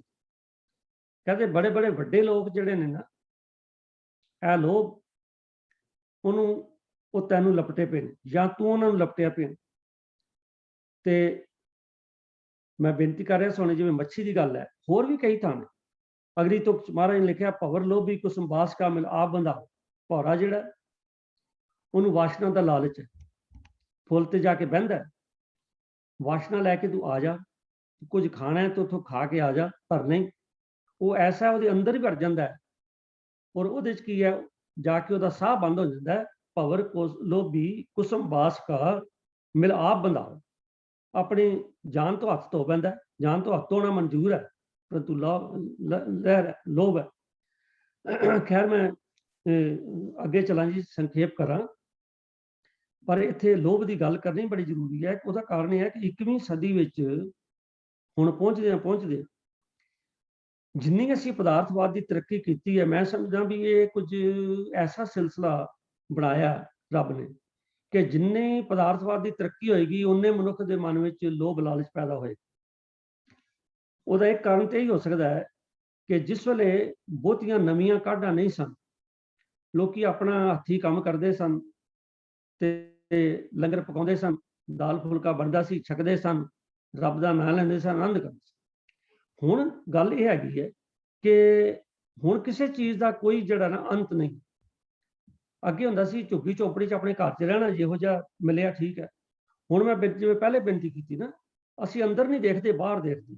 ਅਸੀਂ ਦੇਖਦੇ ਹਾਂ ਦੂਜੇ ਦਾ ਘਰ ਜਿਹੜਾ ਉਹ 4 ਕਮਰਿਆਂ ਵਾਲਾ, ਮੇਰਾ 6 ਵਾਲਾ ਹੋਣਾ ਚਾਹੀਦਾ। ਜੇ ਕਿਸੇ ਨੇ 8 ਦਾ ਪਾ ਲਿਆ, ਮੇਰਾ 9 ਵਾਲਾ ਹੋਣਾ ਚਾਹੀਦਾ। ਜੇ ਕਿਸੇ ਨੇ ਕਾਰ 5 ਲੱਖ ਦੀ ਲਈ, ਮੈਂ 7 ਲੱਖ ਦੀ ਲੈਣੀ। ਭਾਵ ਇਹ ਅਸੀਂ ਦੂਜਿਆਂ ਵੱਲ ਤੱਕਦੇ ਹਾਂ, ਅੰਦਰ ਨਹੀਂ ਤੱਕਦੇ। ਅੰਦਰ ਵੱਲ ਜਿੰਨਾ ਚਿਰ ਨਹੀਂ ਜਾਵਾਂਗੇ ਨਾ, ਉਨਾ ਚਿਰ ਸਹਿਜ ਪ੍ਰਾਪਤ ਨਹੀਂ ਹੋਏਗਾ। ਮੈਂ ਕੇਵਲ ਇਸ਼ਾਰੇ 'ਚ ਕਰ ਰਿਹਾ, ਬਾਹਰ ਵੱਲ ਦੌੜਦੇ, ਹਰ ਗੱਲ ਹੀ ਬਾਹਰ ਵੱਲ ਦੌੜਦੇ। ਫਲਾਣਾ ਕੀ ਖਾਂਦਾ, ਮੈਂ ਵੀ ਖਾ ਲਵਾਂ। ਫਲਾਣਾ ਕੀ ਪੀਂਦਾ, ਮੈਂ ਵੀ ਪੀ ਲਵਾਂ। ਫਲਾਣੀ ਨੇ ਕਿਹੜਾ ਫੈਸ਼ਨ ਕੀਤਾ, ਮੈਂ ਕਿਉਂ ਨਹੀਂ ਕੀਤਾ, ਮੈਂ ਵੀ ਕਰ ਲਵਾਂ। ਉਹਦਾ ਕਾਰਨ ਇਹ ਹੈ ਕਿ ਇਸ ਵੇਲੇ ਇੰਝ ਲੱਗਦਾ ਮੈਨੂੰ ਵੀ 21ਵੀਂ ਸਦੀ 'ਚ ਪਹੁੰਚ ਕੇ ਅਸੀਂ ਇੰਨੀ ਜ਼ਿਆਦਾ ਤਰੱਕੀ ਕਰ ਲਈ। ਤੁਸੀਂ ਦੇਖੋ, ਬੜੇ ਵੱਡੇ ਡੈਮ, ਬੜੀ ਵੱਡੀਆਂ ਹਾਈਵੇਜ਼ ਬਣ ਗਈਆਂ ਨੇ, ਬੜੀਆਂ ਸਪੀਡ ਤੋਂ ਸਪੀਡ ਵੱਧ ਕੇ ਗੱਡੀਆਂ ਬਣ ਗਈਆਂ ਨੇ। ਹੁਣ ਤੇ ਕਾਰਾਂ ਉੱਡਣ ਵਾਲੀਆਂ ਆ ਚਲੀਆਂ। ਭਾਵ ਕਿਸੇ ਚੀਜ਼ ਦਾ ਅੰਤ ਨਹੀਂ। ਪਰ ਇਹਨੇ ਮਨੁੱਖ ਦੀ ਜਿਹੜਾ ਪੀਸ ਆਫ ਮਾਈਂਡ ਹੈ, ਜਿਹੜੇ ਸਾਡੇ ਮਨ ਦੀ ਸ਼ਾਂਤੀ, ਉਹਨੂੰ ਚੁਰਾ ਲਿਆ। ਕਿਉਂਕਿ ਮੈਂ ਚਾਹੁੰਦਾ ਕਿ ਪਹਿਲੇ ਮੇਰੇ ਕੋਲ ਕਾਰ ਜਿਹੜੀ ਦੂਜੀ ਸੀਗੀ, ਹੁਣ ਮੈਨੂੰ ਇਲੈਕਟ੍ਰਿਕ ਕਾਰ ਚਾਹੀਦੀ ਹੈ, ਕੱਲ ਨੂੰ ਉੱਡਣ ਵਾਲੀ ਵੀ ਚਾਹੀਦੀ ਹੋਏਗੀ। ਮੇਰਾ ਧਿਆਨ ਤੇ ਉਧਰ ਲੱਗਿਆ, ਬਾਹਰ ਲੱਗਿਆ, ਅੰਦਰ ਤੇ ਹੈ ਹੀ ਨਹੀਂ ਕਿ ਮੈਂ ਕਿਸ ਕਰਕੇ ਇਹ ਜਨਮ ਲਿਆ, ਮੈਂ ਕਰਨਾ ਕੀ ਹੈ। ਅੰਦਰ ਬੈਠੇ ਪ੍ਰਮਾਤਮਾ ਨਾਲ ਗੱਲਬਾਤ ਵੀ ਕਰਨੀ ਹੈ, ਉਧਰ ਤੇ ਧਿਆਨ ਹੈ, ਸਮਾਂ ਕੋਈ ਨਹੀਂ ਵਿਚਾਰਾ ਕਰੇ। ਤੇ 21ਵੀਂ ਸਦੀ ਤੱਕ ਪਹੁੰਚਿਆ, ਮੈਂ ਸਮਝਦਾ ਕਿ ਇਸ ਲਾਲਚ ਦੀ, ਲੋਭ ਦੀ ਇੱਕ ਹਨੇਰੀ ਆ ਗਈ, ਸੁਨਾਮੀ ਆ ਗਈ। ਔਰ ਗੁਰਬਾਣੀ 'ਚ ਲਿਖਿਆ, ਲੋਭ ਲਹਿਰ ਅਤ ਨਿਜਰ ਬੱਝ, ਕਾਇਆ ਡੂਬੇ ਕੇਸ। ਇੱਕ ਐਡੀ ਸੁਨਾਮੀ ਆ ਗਈ ਲੋਭ ਦੀ, ਐਡੀਆਂ ਵੱਡੀਆਂ ਲਹਿਰਾਂ ਆ ਗਈਆਂ ਕਿ ਉਹਦੇ ਵਿੱਚ ਸਾਡਾ ਜੀਵਨ ਹੀ ਡੁੱਬ ਗਿਆ। ਲੋਭ ਲਹਿਰ ਅਤ ਨਿਜਰ ਬੱਝ, ਕਾਇਆ ਡੂਬੇ ਕੇਸ। ਤੋਂ ਲੋਭ ਤੋਂ ਬਚ ਕੇ ਰਹਿਣਾ ਚਾਹੀਦਾ। ਗੁਰਬਾਣੀ ਸਾਨੂੰ ਖਬਰਦਾਰ ਵੀ ਕੀਤਾ, ਬੰਦਿਆ ਤੂੰ ਜੋ ਕੁਝ ਮਰਜ਼ੀ ਕਰ, ਪਰ ਲਾਲਚ ਨਾ ਕਰ।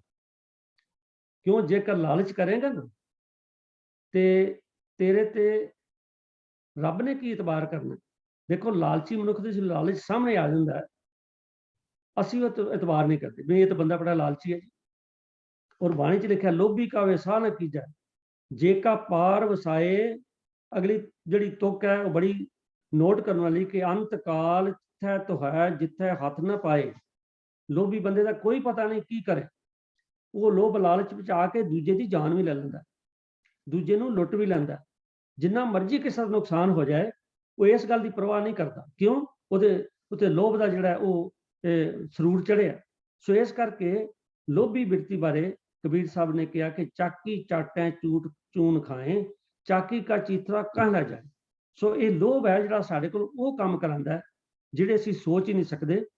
ਤੇ ਜੇ ਧਿਆਨ ਨਾਲ ਸੋਚੀਏ ਤੇ ਸਾਡੀ ਰੂਹ ਕੰਬੇਗੀ, ਪਰ ਫੇਰ ਵੀ ਹੋਏਗਾ ਕਿ ਇਸ ਪਲ ਤੇ ਰੂਹ ਕੰਬੀ ਹੈ, ਪਰ ਅਗਲੇ ਪਲ ਫੇਰ ਮੈਂ ਲੋਭ ਵੱਲ ਚੱਲ ਜਾਣਾ।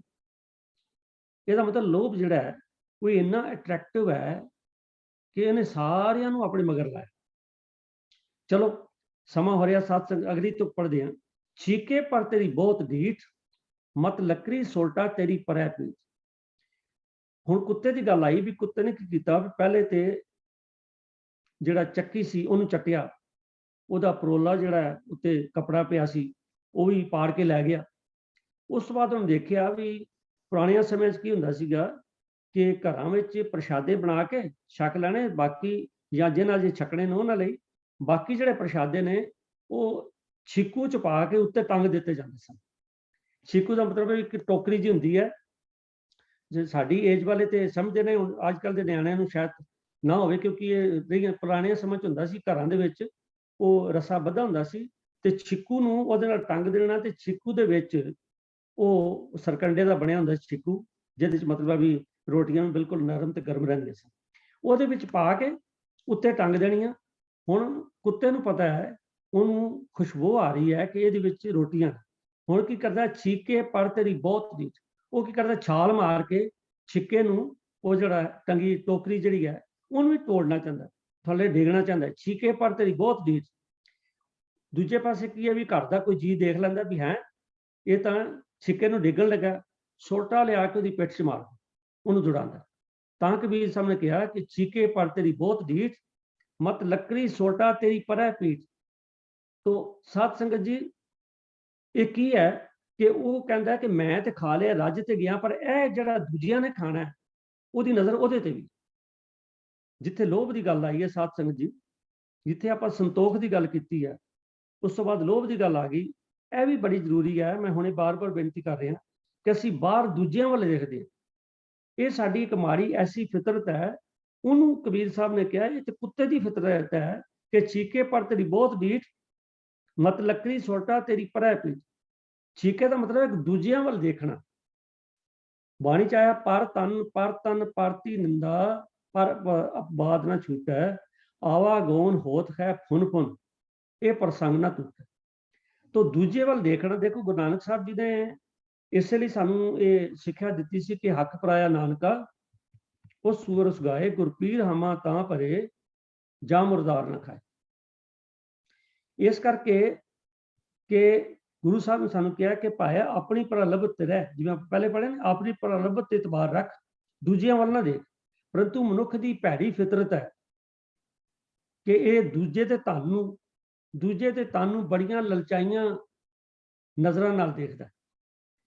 ਗੁਰੂ ਅਰਜਨ ਸਾਹਿਬ ਜੀ ਦਾ ਜਿਹੜੀ ਪੌੜੀ ਤੁਹਾਡੇ ਸਾਹਮਣੇ ਡਿਸਪਲੇ ਹੋ ਰਹੀ ਸਾਧ ਸੰਗਤ ਜੀ, ਇਹਦੇ ਵਿੱਚ ਗੁਰੂ ਸਾਹਿਬ ਜੀ ਨੇ ਕਿੰਨੀਆਂ ਹੀ ਗੱਲਾਂ ਜਿਹੜੀਆਂ ਨੇ ਇਹਨਾਂ ਦੋ ਤੁਕਾਂ 'ਚ ਦੱਸ ਦਿੱਤੀਆਂ ਨੇ। ਪਾਤਸ਼ਾਹ ਕਹਿੰਦੇ ਲੈ ਫਾਹੇ ਰਾਤੀ ਤੁਰੈ, ਪ੍ਰਭ ਜਾਣੈ ਪ੍ਰਾਣੀ। ਮਾੜੇ ਕੰਮ ਕਰਨ ਲਈ ਮਨੁੱਖ ਰਾਤ ਨੂੰ ਨਿਕਲਦਾ ਹੈ। ਰਾਤ ਕਿਉਂ ਚੁਣਦਾ ਹੈ? ਕਿਉਂਕਿ ਰਾਤ ਦਾ ਹਨੇਰਾ ਹੁੰਦਾ ਤੇ ਉਹ ਚਾਹੁੰਦਾ, ਉਹਦੀ ਕੋਸ਼ਿਸ਼ ਹੁੰਦੀ ਹੈ ਕਿ ਮੈਂ ਹਨੇਰੇ ਦੇ ਵਿੱਚ, ਹੁਣ ਇੱਥੇ ਹਨੇਰੇ ਦਾ ਮਤਲਬ ਕੋਈ ਬਿਲਕੁਲ ਟੋਟਲ ਡਾਰਕ ਦਾ ਮਤਲਬ ਨਹੀਂ ਹੈ। ਹਨੇਰੇ ਦਾ ਮਤਲਬ ਇਹ ਹੈ ਕਿ ਕਿਸੇ ਚੀਜ਼ ਤੇ ਪਰਦਾ ਪਾਣਾ, ਲੋਕ ਕੇ ਦੇਖਣਾ, ਅਗਿਆਨਤਾ ਦੀ ਗੱਲ ਆ ਸਕਦੀ ਹੈ। ਤੋ ਪਾਤਸ਼ਾਹ ਕਹਿੰਦੇ ਲੈ ਫਾਹੇ ਰਾਤੀ ਤੁਰੈ, ਪ੍ਰਭ ਜਾਣੈ ਪ੍ਰਾਣੀ। ਉਹ ਇਹ ਨਹੀਂ ਸੋਚਦਾ ਕਿ ਮੈਂ ਲੋਕਾਂ ਕੋਲੋਂ ਛੁਪਾ ਕੇ ਤੇ ਕੰਮ ਕਰਨ ਲੱਗਾ, ਵੀ ਜੇ ਕਿਤੇ ਸੰਨ ਲਾਣ ਜਾ ਰਹੇ ਹਾਂ ਜਾਂ ਕੋਈ ਹੋਰ ਮਾੜਾ ਕੰਮ ਕਰਨ ਜਾ ਰਹੇ ਹਾਂ, ਮੈਂ ਅੱਗੇ ਪਿੱਛੇ ਦੇਖਦੇ। ਬਾਣੀ ਚ ਆਇਆ ਨਾ, ਅੱਗੋਂ ਦੇਖੇ ਪਿੱਛੋਂ ਦੇਖੇ, ਤੁਸੀਂ ਤੇ ਕਾਂ ਛੁਪਾਓ। ਪਰੰਤੂ ਉਸ ਵੇਲੇ ਭੁੱਲ ਜਾਂਦਾ ਹੈ ਕਿ ਰੱਬ ਤਾਂ ਦੇਖਦਾ ਹੀ ਪਿਆ ਨਾ। ਵਾਹਿਗੁਰੂ ਜੀ ਤਾਂ ਸਾਡੇ ਹਰ ਕਰਮ ਨੂੰ ਦੇਖਦੇ ਨੇ, ਚਾਹੇ ਉਹ ਚੰਗਾ ਹੈ ਚਾਹੇ ਮੰਦਾ ਹੈ। ਹਰੇਕ ਕਰਮ ਦੀ ਰਿਕਾਰਡਿੰਗ ਵੀ ਹੁੰਦੀ ਹੈ, ਚਾਹੇ ਚੰਗਾ ਹੈ ਚਾਹੇ ਮੰਦਾ ਹੈ। ਔਰ ਉਹ ਰਿਕਾਰਡਿੰਗ ਜਿਹੜੀ ਹੈ ਸਾਡੇ ਸਾਹਮਣੇ ਪੇਸ਼ ਵੀ ਹੋਣੀ ਹੈ, ਕਰਮੀ ਆਪੋ ਆਪਣੀ, ਉਹਦੇ ਤੇ ਰਿਜ਼ਲਟ ਵੀ ਨਿਕਲਣਾ ਕਿ ਨੇੜੇ ਕਿ ਦੂਰ। ਪਰ ਫਿਰ ਮਨੁੱਖ ਭੁੱਲ ਜਾਂਦਾ। ਦੇਖੋ ਅਗਿਆਨੀ ਭੁੱਲੇ ਤੇ ਕਹਿ ਸਕਦੇ, ਪਰੰਤੂ ਜਿਹਨੂੰ ਗਿਆਨ ਹੈ, ਜਿਹਨੇ ਬਾਣੀ ਪੜ੍ਹੀ ਹੈ, ਜਿਹਨੇ ਬਾਣੀ ਸੁਣੀ ਹੈ, ਜਿਹਨੇ ਬਾਣੀ ਸਮਝੀ ਹੈ, ਜੋ ਵੀ ਕਰੇ ਵੀ ਤੱਕੈ ਨਾਰ ਪਰਾਈਆਂ ਲੋਕੰਦਰ ਠਾਣੀ, ਤੇ ਕਿੰਨੀ ਲਾਹਨਤ ਹੈ। ਗੁਰੂ ਸਾਹਿਬ ਸੱਚੇ ਪਾਤਸ਼ਾਹ ਕਹਿੰਦੇ ਨੇ ਕਰਦਾ ਕੀ ਹੈ, ਤੱਕੈ ਨਾਰ ਪਰਾਈਆਂ ਲੋਕ ਅੰਦਰ ਠਾਣੀ, ਲੈ ਫਾਹੇ ਰਾਤੀ ਤੁਰੇ। ਇੱਕ ਤੇ ਡਾਕੇ ਮਾਰਨ ਜਾਂਦਾ, ਚੋਰੀਆਂ ਕਰਨ ਜਾਂਦਾ, ਦੂਜੇ ਦਾ ਧਨ ਜਿਹੜਾ ਉਹ ਤੇ ਦੀ ਨਜ਼ਰ ਹੈ, ਫਿਰ ਦੂਜੇ ਦੇ ਤਨ ਤੇ ਨਜ਼ਰ ਹੈ। ਤੱਕੈ ਨਾਰ ਪਰਾਈਆਂ, ਮਾੜੀ ਵਾਸ਼ਨਾ ਨਾਲ ਤੱਕਦਾ, ਲੋਕ ਅੰਦਰ ਠਾਣੀ, ਲੁਕ ਕੇ। ਇਹ ਠੀਕ ਹੈ, ਦੁਨੀਆ ਕੋਲ ਤੂੰ ਲੁਕਾ ਲੇਗਾ, ਜਿਹਨੂੰ ਤੱਕ ਰਿਹਾ ਹੋ ਸਕਦਾ ਉਹ ਤੋਂ ਵੀ ਲੁਕਾ ਲਵੇ, ਪਰੰਤੂ ਮੇਰੇ ਵਾਹਿਗੁਰੂ ਜੀ ਤਾਂ ਸਭ ਕੁਝ ਦੇਖ ਰਹੇ ਨੇ। ਤੇ ਇੱਥੇ ਹੀ ਗੱਲ ਬਸ ਰਹੀ। ਪਾਤਸ਼ਾਹ ਕਹਿੰਦੇ ਸੰਨੀ ਦੇਨ ਵਿਖਮ ਥਾਏ, ਮਿੱਠਾ ਮਦ ਮਾਣੀ। ਬੜੇ ਮਤਲਬ ਵੀ ਔਖੇ, ਆਪਣੀ ਜਾਨ ਨੂੰ ਔਖਿਆਈ ਚ ਪਾ ਕੇ ਸੰਨ ਮਾਰਨੀ ਹੁੰਦੀ, ਚੋਰੀ ਕਰਨੀ। ਆਪਣੇ ਆਪ ਨੂੰ ਔਖਿਆਈ ਚ ਪਾ ਕੇ ਇਹ ਚੋਰੀ ਕਰਦਾ, ਕਿਸੇ ਦਾ ਮਾਲ ਚੁਰਾਉਂਦਾ। ਤੇ ਮਿੱਠਾ ਮਦ ਮਾਣੀ, ਮਦ ਹੁੰਦੀ ਸ਼ਰਾਬ, ਤੇ ਸ਼ਰਾਬ ਨੂੰ ਇੱਕ ਮਿੱਠੀ ਚੀਜ਼ ਸਮਝ ਕੇ ਮਾਣਦਾ, ਸ਼ਰਾਬ ਨੂੰ ਮਿੱਠੀ ਚੀਜ਼ ਸਮਝ ਕੇ ਮਾਣਦਾ। ਤੇ ਪਾਤਸ਼ਾਹ ਕਹਿੰਦੇ ਨੇ ਯਾਦ ਰੱਖ ਭਲਿਆ, ਕਰਮੀ ਆਪੋ ਆਪਣੀ, ਆਪੇ ਪਛਤਾਣੀ। ਤੈਨੂੰ ਇਹ ਸਾਰਿਆਂ ਦਾ ਹਿਸਾਬ ਦੇਣਾ ਪੈਣਾ ਤੇ ਤੈਨੂੰ ਪਛਤਾਣਾ ਹੀ ਪੈਣਾ। ਤੇ ਫਿਰ ਤੂੰ ਦੇਖੇਗਾ ਕਿ ਅਜਰਾ ਇਲ ਫਰੇਸ਼ਤਾ ਤਿਲ ਪੀੜੇ ਕਾਣ। ਜਿਸ ਤਰ੍ਹਾਂ ਤਿਲਾਂ ਨੂੰ ਕਹਾਣੀ 'ਚ ਪੀੜਿਆ ਜਾਂਦਾ ਹੈ, ਇਸ ਤਰ੍ਹਾਂ ਤੈਨੂੰ ਪੀੜਿਆ ਜਾਏਗਾ। ਤੇਰੇ ਕੁਕਰਮਾਂ, ਤੇਰੇ ਮਾੜੀਆਂ ਜਿਹੜੀਆਂ ਤੇਰੀਆਂ, ਚਾਹੇ ਉਹ ਮਨ ਕਰਕੇ, ਚਾਹੇ ਬਚਨ ਕਰਕੇ, ਚਾਹੇ ਕਰਮ ਕਰਨ, ਉਹਨਾਂ ਸਾਰੀਆਂ ਦਾ ਹਿਸਾਬ ਕਿਤਾਬ ਤੇਰੇ ਸਾਹਮਣੇ ਆ ਜਾਣਾ। ਤੇ ਇਸ ਕਰਕੇ ਕਬੀਰ ਸਾਹਿਬ ਜੀ ਨੇ ਇੱਥੇ ਕਿਹਾ ਕਿ ਛਿੱਕੇ ਪਰ ਤੇਰੀ ਬਹੁਤ ਢੀਠ। ਇਹਦਾ ਮਤਲਬ ਇਹ ਹੈ ਕਿ ਜਿਸ ਤਰ੍ਹਾਂ ਕੁੱਤਾ ਛਿੱਕੇ ਤੇ ਦੇਖਦਾ ਹੈ, ਕਿਉਂਕਿ ਜਿਹੜੀ ਛਿੱਕੇ ਦੇ ਵਿੱਚ ਰੋਟੀ ਪਈ ਹੈ ਉਹਦੀ ਨਹੀਂ ਹੈ, ਕਿਸੇ ਦੀ ਹੈ। ਇਸੇ ਤਰ੍ਹਾਂ ਮਨੁੱਖ ਦੀ ਕੁੱਤੀ ਜਿਹੜੀ ਕੂਕਰ ਬਿਰਤੀ ਹੈ, ਉਸ ਕਰਕੇ ਲੋਕਾਂ ਦੇ ਧਨ ਤੇ ਪਰਾਇਆਂ ਤਨ ਤੇ ਤੱਕਦਾ ਹੈ। ਇਹ ਸਾਧ ਸੰਗਤ ਜੀ ਦੇਖੋ, ਗੱਲ ਇਹ ਹੈ ਬਈ ਜਿਸ ਤਰ੍ਹਾਂ ਜਿਸ ਗੁਰਦੇ ਨਾਲ ਕਬੀਰ ਸਾਹਿਬ ਜੀ ਨੇ ਇਹ ਸ਼ਬਦ ਉਚਾਰਨ ਕੀਤਾ ਹੈ ਕਿ ਮਨੁੱਖ ਨੂੰ ਕੁੱਤੇ ਨਾਲ ਤੁਲਨਾ ਦਿੱਤੀ ਹੈ, ਆਮ ਬੰਦਾ ਨਹੀਂ ਕਰ ਸਕਦਾ, ਆਮ ਲਿਖਾਰੀ ਨਹੀਂ ਕਰ ਸਕਦਾ। ਧਨ ਹੈ। ਅਗਲੀ ਅਖੀਰਲੀ ਤੋਂ ਕਹਿ ਕਬੀਰ ਭੋਗ ਭਲੇ ਕੀਨ, ਮਤ ਕੋਈ ਮਾਰੇ ਈਂਟ ਤੇ। ਕਬੀਰ ਸਾਹਿਬ ਕਹਿੰਦੇ ਭਲਿਆ, ਇਹ ਤੈਨੂੰ ਜਿਹੜੀ ਜ਼ਿੰਦਗੀ ਮਿਲੀ ਹੈ ਨਾ, ਇਹ ਬੜੇ ਥੋੜੇ ਸਮੇਂ ਲਈ ਮਿਲੀ ਹੈ, ਲਿਮਟਿਡ ਸਮੇਂ ਲਈ ਮਿਲੀ ਹੈ, ਔਰ ਇੱਕ ਇੱਕ ਸਵਾਸ ਦਾ ਹਿਸਾਬ ਵੀ ਹੋਣਾ ਹੈ। ਇਸ ਕਰਕੇ ਕਬੀਰ ਸਾਹਿਬ ਕਹਿੰਦੇ ਨੇ ਅਖੀਰਲੀ ਤੋਂ ਕੁਝ ਭਲਿਆ, ਕਹਿ ਕਬੀਰ ਭੋਗ ਭਲੇ ਕੀਨ, ਚੰਗੇ ਕੰਮ ਕਰ ਲੈ, ਮਤ ਕੋ ਮਾਰੇ ਈਂਟ ਤੇ। ਇੱਟਾਂ ਢੇਮਾਂ ਕਿਹਨੂੰ ਪੈਂਦੀਆਂ ਜੀ? ਜਿਹੜਾ ਚੋਰ ਹੋਵੇ, ਜਿਹੜਾ ਡਾਕੂ ਹੋਵੇ, ਜਿਹੜਾ ਬਦ ਚਲਣ ਹੋਵੇ। ਇਸ ਕਰਕੇ ਸਾਡਾ ਜੀਵਨ ਚੋਰ ਡਾਕੂ ਤੇ ਬਦ ਚਲਣਾ ਵਾਲਾ ਨਹੀਂ ਹੋਣਾ ਚਾਹੀਦਾ। ਕਬੀਰ ਸਾਹਿਬ ਕਹਿੰਦੇ ਕਹਿ ਕਬੀਰ ਭੋਗ ਭਲੇ ਕੀਨ, ਮਤ ਕੋ ਮਾਰੇ ਈਂਟ ਤੇ। ਦੇਖੋ ਸਾਧ ਸੰਗਤ ਜੀ, ਅਸੀਂ ਸਾਰੀ ਉਮਰ ਜਿਹੜੀ ਹੈ ਇਹ ਚਸਕਿਆਂ ਵਿੱਚ ਤੇ ਸਵਾਦਾਂ 'ਚ ਪਏ ਰਹਿਣੇ। ਮੈਂ ਪਹਿਲੇ ਬੇਨਤੀ ਕਰ ਰਿਹਾ, ਚਾਹੇ ਉਹ ਲਾਲਚ ਖਾਣ ਦਾ ਹੋਵੇ, ਪਹਿਨਣ ਦਾ ਹੋਵੇ, ਹੰਡਾਣ ਦਾ ਹੋਵੇ, ਕੁਰਸੀ ਦਾ ਹੋਵੇ, ਚੌਧਰ ਦਾ ਹੋਵੇ, ਕੋਈ ਵੀ ਹੋਵੇ, ਅਸੀਂ ਉਹਨਾਂ 'ਚ ਸਵਾਦ ਲੈਂਦੇ ਹਾਂ, ਸਾਨੂੰ ਬੜਾ ਸਵਾਦ ਆਉਂਦਾ ਹੈ। ਤੇ ਇਹ ਇੱਕ ਗੱਲ ਦੇਖ ਲਈਏ ਕਿ ਅਸਲ 'ਚ ਗੱਲ ਤੇ ਇਹ ਹੈ ਕਿ ਸਭ ਵਸਤੂ ਮਿੱਠੀਆਂ ਰੱਬ ਨਾ ਪੁੱਜਣ ਤੋਂ। ਜਿਨ੍ਹਾਂ ਨੂੰ ਵਾਹਿਗੁਰੂ ਦੇ ਨਾਮ ਦਾ ਸਵਾਦ ਹੈ, ਉਹਨਾਂ ਨੂੰ ਤਾਂ ਪਤਾ ਹੈ ਕਿ ਉਹ ਸਵਾਦ ਕਿੰਨਾ ਕੁ ਵਧੀਆ, ਕਿੰਨਾ ਕੁ ਵਧੀਆ, ਠੀਕ ਹੈ। ਔਰ ਬਸ ਸਭ ਕੌੜੀਆਂ ਸੱਚੋ ਨਾਮ ਮਿੱਠਾ, ਪਰ ਨਾਮ ਜਪਿਆ ਹੋਵੇ ਤਾਂ ਪਤਾ ਲੱਗੇ ਨਾ ਨਾਮ ਮਿੱਠਾ। ਨਾਮ ਤੇ ਜਪਦੇ ਨਹੀਂ, ਸਾਨੂੰ ਤੇ ਇਹ ਪਤਾ ਵੀ ਇਹ ਖਾਣਾ ਕੀ ਹੈ ਤੇ ਇਹ ਪਹਿਨਣਾ ਕੀ ਹੈ, ਇਹ ਦੇਖਣਾ ਕੀ ਤੇ ਕਰਨਾ ਕੀ ਹੈ। ਉਹਦੇ ਵਿੱਚ ਹੀ ਅਸੀਂ ਉਸ ਭੰਬਲ ਭੂਸੇ 'ਚ ਸਾਰੀ ਉਮਰ ਜਿਹੜੀ ਹੈ ਉਹ ਗੁਜ਼ਾਰਦੇ ਨੇ। ਇੱਥੇ ਸਾਨੂੰ ਵਾਰਨਿੰਗ ਦਿੱਤੀ ਹੈ ਕਿ ਜੇਕਰ ਸਾਰੀ ਉਮਰ ਤੂੰ ਸਵਾਦਾਂ 'ਚ ਪਿਆ ਰਹੇਗਾ। ਦੇਖੋ ਸਾਧ ਸੰਗਤ, ਆਪਾਂ ਤਰ੍ਹਾਂ ਤਰ੍ਹਾਂ ਦੇ ਖਾਣੇ ਖਾਂਦੇ ਆ ਤੇ ਆਹਾ ਬੜਾ ਸਵਾਦ ਆਇਆ, ਸਵੇਰੇ ਸਵਾਦ ਆਇਆ, ਸ਼ਾਮੀ ਫੇਰ ਸਵਾਦ ਚਾਹੀਦਾ, ਸ਼ਾਮੀ ਸਵਾਦ ਆਇਆ, ਸਵੇਰੇ ਫੇਰ ਸਵਾਦ ਚਾਹੀਦਾ। ਸਾਰੀ ਉਮਰ ਇਹਨਾਂ ਸਵਾਦਾਂ 'ਚ ਲੰਘ ਗਈ, ਨਾਮ ਦਾ ਸਵਾਦ ਤੇ ਲਿਆ ਹੀ ਨਹੀਂ। ਤੇ ਜੇਕਰ ਨਾਮ ਦਾ ਸਵਾਦ ਜਿਹੜੇ ਲੈ ਲੈਂਦੇ ਨੇ, ਮੈਂ ਜਿਹੜੀ ਬੇਨਤੀ ਕਰ ਰਿਹਾ ਸਾਂ, ਤੁਕ ਹੈ ਮਹਾਰਾਜ ਦੀ ਬਾਣੀ ਦੀ ਕਿ ਸਭੇ ਵਸਤੂ ਕੋੜੀਆਂ, ਉਹਨੂੰ ਲੱਗਦਾ ਬਾਕੀ ਚੀਜ਼ਾਂ ਤੇ ਕੁਝ ਵੀ ਨਹੀਂ, ਕੁਝ ਵੀ ਨਹੀਂ। ਦੇਖੋ ਕੋਈ ਫਿੱਕੀ ਚੀਜ਼ ਖਾਣ ਦਾ ਆਦੀ ਹੋਵੇ ਨਾ, ਜਾਂ ਮਜਬੂਰਨ ਕਿਤੇ ਵਿਚਾਰੇ ਨੂੰ ਖਾਣੀ ਪੈ ਜਾਏ, ਅੱਜ ਕੱਲ ਤਾਂ ਚੱਲਦਾ ਹੀ ਹੈ ਕੰਮ, ਤੇ ਜੇ ਕਿਤੇ ਉਹਨੂੰ ਮਿੱਠੀ ਚੀਜ਼ ਮਿਲ ਜਾਏ ਖਾਣ ਨੂੰ, ਉਹ ਕਹਿੰਦਾ ਆਹਾ ਆਨੰਦ ਆ ਗਿਆ। ਇਸੇ ਤਰ੍ਹਾਂ ਅਸੀਂ ਦੁਨਿਆਵੀ ਚੀਜ਼ਾਂ ਨੂੰ ਬਹੁਤ ਵਧੀਆ ਸਮਝ ਕੇ ਮੰਨਦੇ ਆਏ ਹਾਂ। ਸਤਿਗੁਰੂ ਜੀ ਕਿਰਪਾ ਕਰੋ ਕਿਤੇ ਨਾਮ ਦਾ ਸਵਾਦ ਆ ਜਾਏ ਤੇ ਸਾਡੇ ਮੂੰਹੋਂ ਨਿਕਲੇ ਸਭੇ ਵਸਤੂ ਕੌੜੀਆਂ। ਹੁਣ ਤੱਕ ਜੋ ਕੁਝ ਖਾਦਾ ਉਹ ਤੇ ਕੌੜਾ ਹੀ ਸੀ। ਸੱਚੋ ਨਾਮ ਮਿੱਠਾ, ਸਾਧ ਆਇਆ ਤਨ ਹਰ ਜਨਾ ਚੱਕ ਸਾਧੀ ਡਿੱਠਾ। ਪਰ ਜੇ ਨਾ ਹਟੇ, ਇਹਨਾਂ ਸਵਾਦਾਂ 'ਚ ਇੰਨੀ ਜ਼ਿੰਦਗੀ ਨਿਭਾ ਲਈ, ਬਾਕੀ ਵੀ ਨਿਭਾ ਲਈ, ਤੇ ਫਿਰ ਕੀ ਹੋਏਗਾ? ਉਹ ਸਾਧੋਂ ਦੁੱਖ ਪ੍ਰਾਪਤ ਹੋਵੇ, ਭੋਗੋਂ ਰੋਗ ਸੋ ਅੰਤ ਵਿਗੋਵੈ। ਇਹ ਭਲਿਆ ਜਿੰਨੇ ਸਵਾਦ ਜੀਭ ਦੀ ਚਟਸਾਰ ਜਾਂ ਭੋਗ ਜਿਹੜੇ ਤੂੰ ਕਰ ਰਿਹਾ ਨਾ, ਭੋਗ ਰਿਹਾ, ਅੰਤ ਵਿਗੋਵੇ, ਅੰਤ ਨੂੰ ਤੇਰੀ ਖੁਆਰੀ ਹੋਣੀ ਹੈ। ਹਰਖੋਂ ਸੋਗ ਨਾ ਮਿੱਟੀ ਕਬਹੂ, ਵਿਣ ਭਾਣੇ ਪਰਮਾਏ। ਇਹ ਜਿਹੜਾ ਸਰੀਰ ਹੈ, ਜਿਹੜਾ ਸਾਡੇ ਜੀਵਨ ਹੈ, क्षमा करना कि मैं बेनती करना बड़ा लिमिटेड है, और बड़े गिणे मिथे सानू सवास मिले ने, ते उन्हां च असीं करदे की पिया। बाबा फरीद जी सानू कहंदे, फरीदा चार गवाया हंड कै, चार गवाया सम, लेखा रब मंगेसिया तू आहू केरे कम। तो साध संगत जी सतगुरु कृपा करन, समा हो गया। मैं बेनती कर दिया साध संगत कि जिसने सारी विचार कर रहे सा, मेरे सामने गुरु अर्जन साहब जी की अष्टपदी आ रही सी कि करतूत पशु की मानस जात, लोग पचारा करे दिंदा। मेरा मन किया कि बाबा फरीद जी नूं कहीए कि बाबा जी तुसीं सानू चलो असीं माड़े काम करदे हां ते सानू कुत्ते नाल ही तुलना देनी सी। मेरा दिल किया मैं बाबा फरीद जी, बाबा कबीर साहब जी नूं पुछां कि कबीर साहब जी हो ठीक है असीं माड़े काम करदे, पर जे सानू तुसीं माड़ा भी कहना ते घट्टो घट्ट कुत्ता तो ना कहो। देखो असीं कुत्ता किहनूं कहने? सब तो मतलब नीच कुत्ता, ਫਿਰ ਮੇਰੇ ਮਨ 'ਚ ਖਿਆਲ ਆਇਆ, ਨਹੀਂ ਇਹ ਨਹੀਂ ਪੁੱਛਣਾ। ਜੇ ਮੈਂ ਪੁੱਛ ਲਿਆ, ਕਬੀਰ ਸਾਹਿਬ ਕਹਿਣਗੇ ਭਲਿਆ ਸ਼ੁਕਰ ਕਰ ਤੈਨੂੰ ਕੁੱਤਾ ਕਹਿ ਦਿੱਤਾ,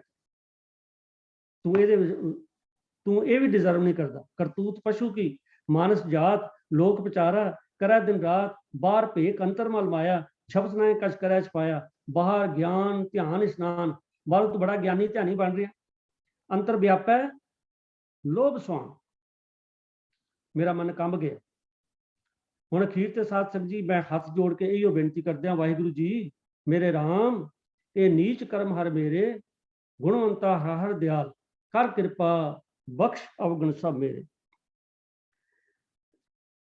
ਭੁੱਲਾਂ ਦੀ ਖਿਮਾ, ਫਤਿਹ ਸਾਂਝੀ ਕਰੋ ਜੀ। ਵਾਹਿਗੁਰੂ ਜੀ ਕਾ ਖਾਲਸਾ, ਵਾਹਿਗੁਰੂ ਜੀ ਕੀ ਫਤਿਹ। ਵਾਹਿਗੁਰੂ ਜੀ ਕਾ ਖਾਲਸਾ, ਵਾਹਿਗੁਰੂ ਜੀ ਕੀ ਫਤਿਹ ਜੀ। ਬਹੁਤ ਬਹੁਤ ਧੰਨਵਾਦ ਜੀ ਵੀਰ ਰਾਜਾ ਸਿੰਘ ਜੀ। ਇਨਸਾਨ ਦੀ ਅੰਦਰਲੀ ਫਦੀਅਤ ਜਿਹੜੀ ਹੈ ਖਿੱਚ ਕੇ ਨਕਸ਼ਾ ਸਾਹਮਣੇ ਰੱਖਿਆ। ਮੈਂ ਗੁਰੂ ਪਿਆਰੇ ਅੱਜ ਦੇ ਗਰੁੱਪ ਵਿੱਚ ਸ਼ਾਮਲ ਹੋਣ ਵਾਲੇ ਕਲਾਸ ਵਿੱਚ ਨੂੰ ਮਾਫੀ ਚਾਹੁੰਦਾ ਕਿ ਕੁਝ ਸਪੈਲਿੰਗ ਮਿਸਟੇਕ ਸਾਡੇ ਸਲਾਈਡ ਦੇ ਵਿੱਚ ਹਨ, ਇੱਕ ਦੋ ਜਗ੍ਹਾ ਦੇ ਉੱਤੇ, ਜਿਹੜੇ ਅਸੀਂ ਜਿਸ ਤਰ੍ਹਾਂ ਉਹਨਾਂ ਨੇ ਐਪ ਤੋਂ ਚੁੱਕਿਆ ਉਹ ਸਪੈਲਿੰਗ ਆਏ। ਹਾਲਾਂਕਿ ਅਸੀਂ ਇੱਕ ਸਲਾਈਡ ਵੀ ਜਿਹੜੀ ਦਿਖਾਈ ਵੀ ਨਹੀਂ ਜਿਹਦੇ ਵਿੱਚ ਜ਼ਿਆਦਾ ਮਿਸਟੇਕ ਸੀਗੀਆਂ, ਪਰ ਇੱਕ ਲਾਈਨ ਦੇ ਵਿੱਚ ਗਲਤੀ ਸੀ, ਜਿਹੜੇ ਲਾਸਟ ਲਾਈਨ ਸਬਰ ਅੰਦਰ ਸਾਬਰੀ ਤਨ ਐਵੇਂ ਜਾਲੇ, ਉਹ ਜਾਲੇ ਲਫ਼ਜ਼ ਦਾ ਜਿਹੜਾ ਹੈ ਸਪੈਲਿੰਗ ਮਿਸਟੇਕ ਹੈ। ਆਪ ਤੋਂ ਖਿਮਾ ਚਾਹੁੰਦੇ ਹਾਂ, ਕਿਰਪਾ ਕਰਕੇ ਆਪ ਜੀ ਨੂੰ ਸ਼ੁੱਧ ਸਪੈਲਿੰਗ ਜੋ ਨੂੰ ਪੜ੍ਹ ਲੈਣਾ ਜੀ। ਤੋ ਅੱਜ ਦੀ ਕਲਾਸ ਵਿੱਚ ਜੋ ਨਵੇਂ ਆਏ ਹਨ ਵੀਰ ਜੀ ਰਾਜਾ ਸਿੰਘ ਜੀ ਨੂੰ ਬੇਨਤੀ ਹੈ ਕਿ ਉਹਨਾਂ ਦੀ ਜਾਣਕਾਰੀ ਸਾਡੇ ਨਾਲ ਕਰਾ ਦੇਣ ਜੀ। ਵੀਰ ਰਾਜਾ ਸਿੰਘ ਜੀ, ਵਾਹਿਗੁਰੂ ਜੀ ਕਾ ਖਾਲਸਾ, ਵਾਹਿਗੁਰੂ ਜੀ ਕੀ ਫਤਿਹ।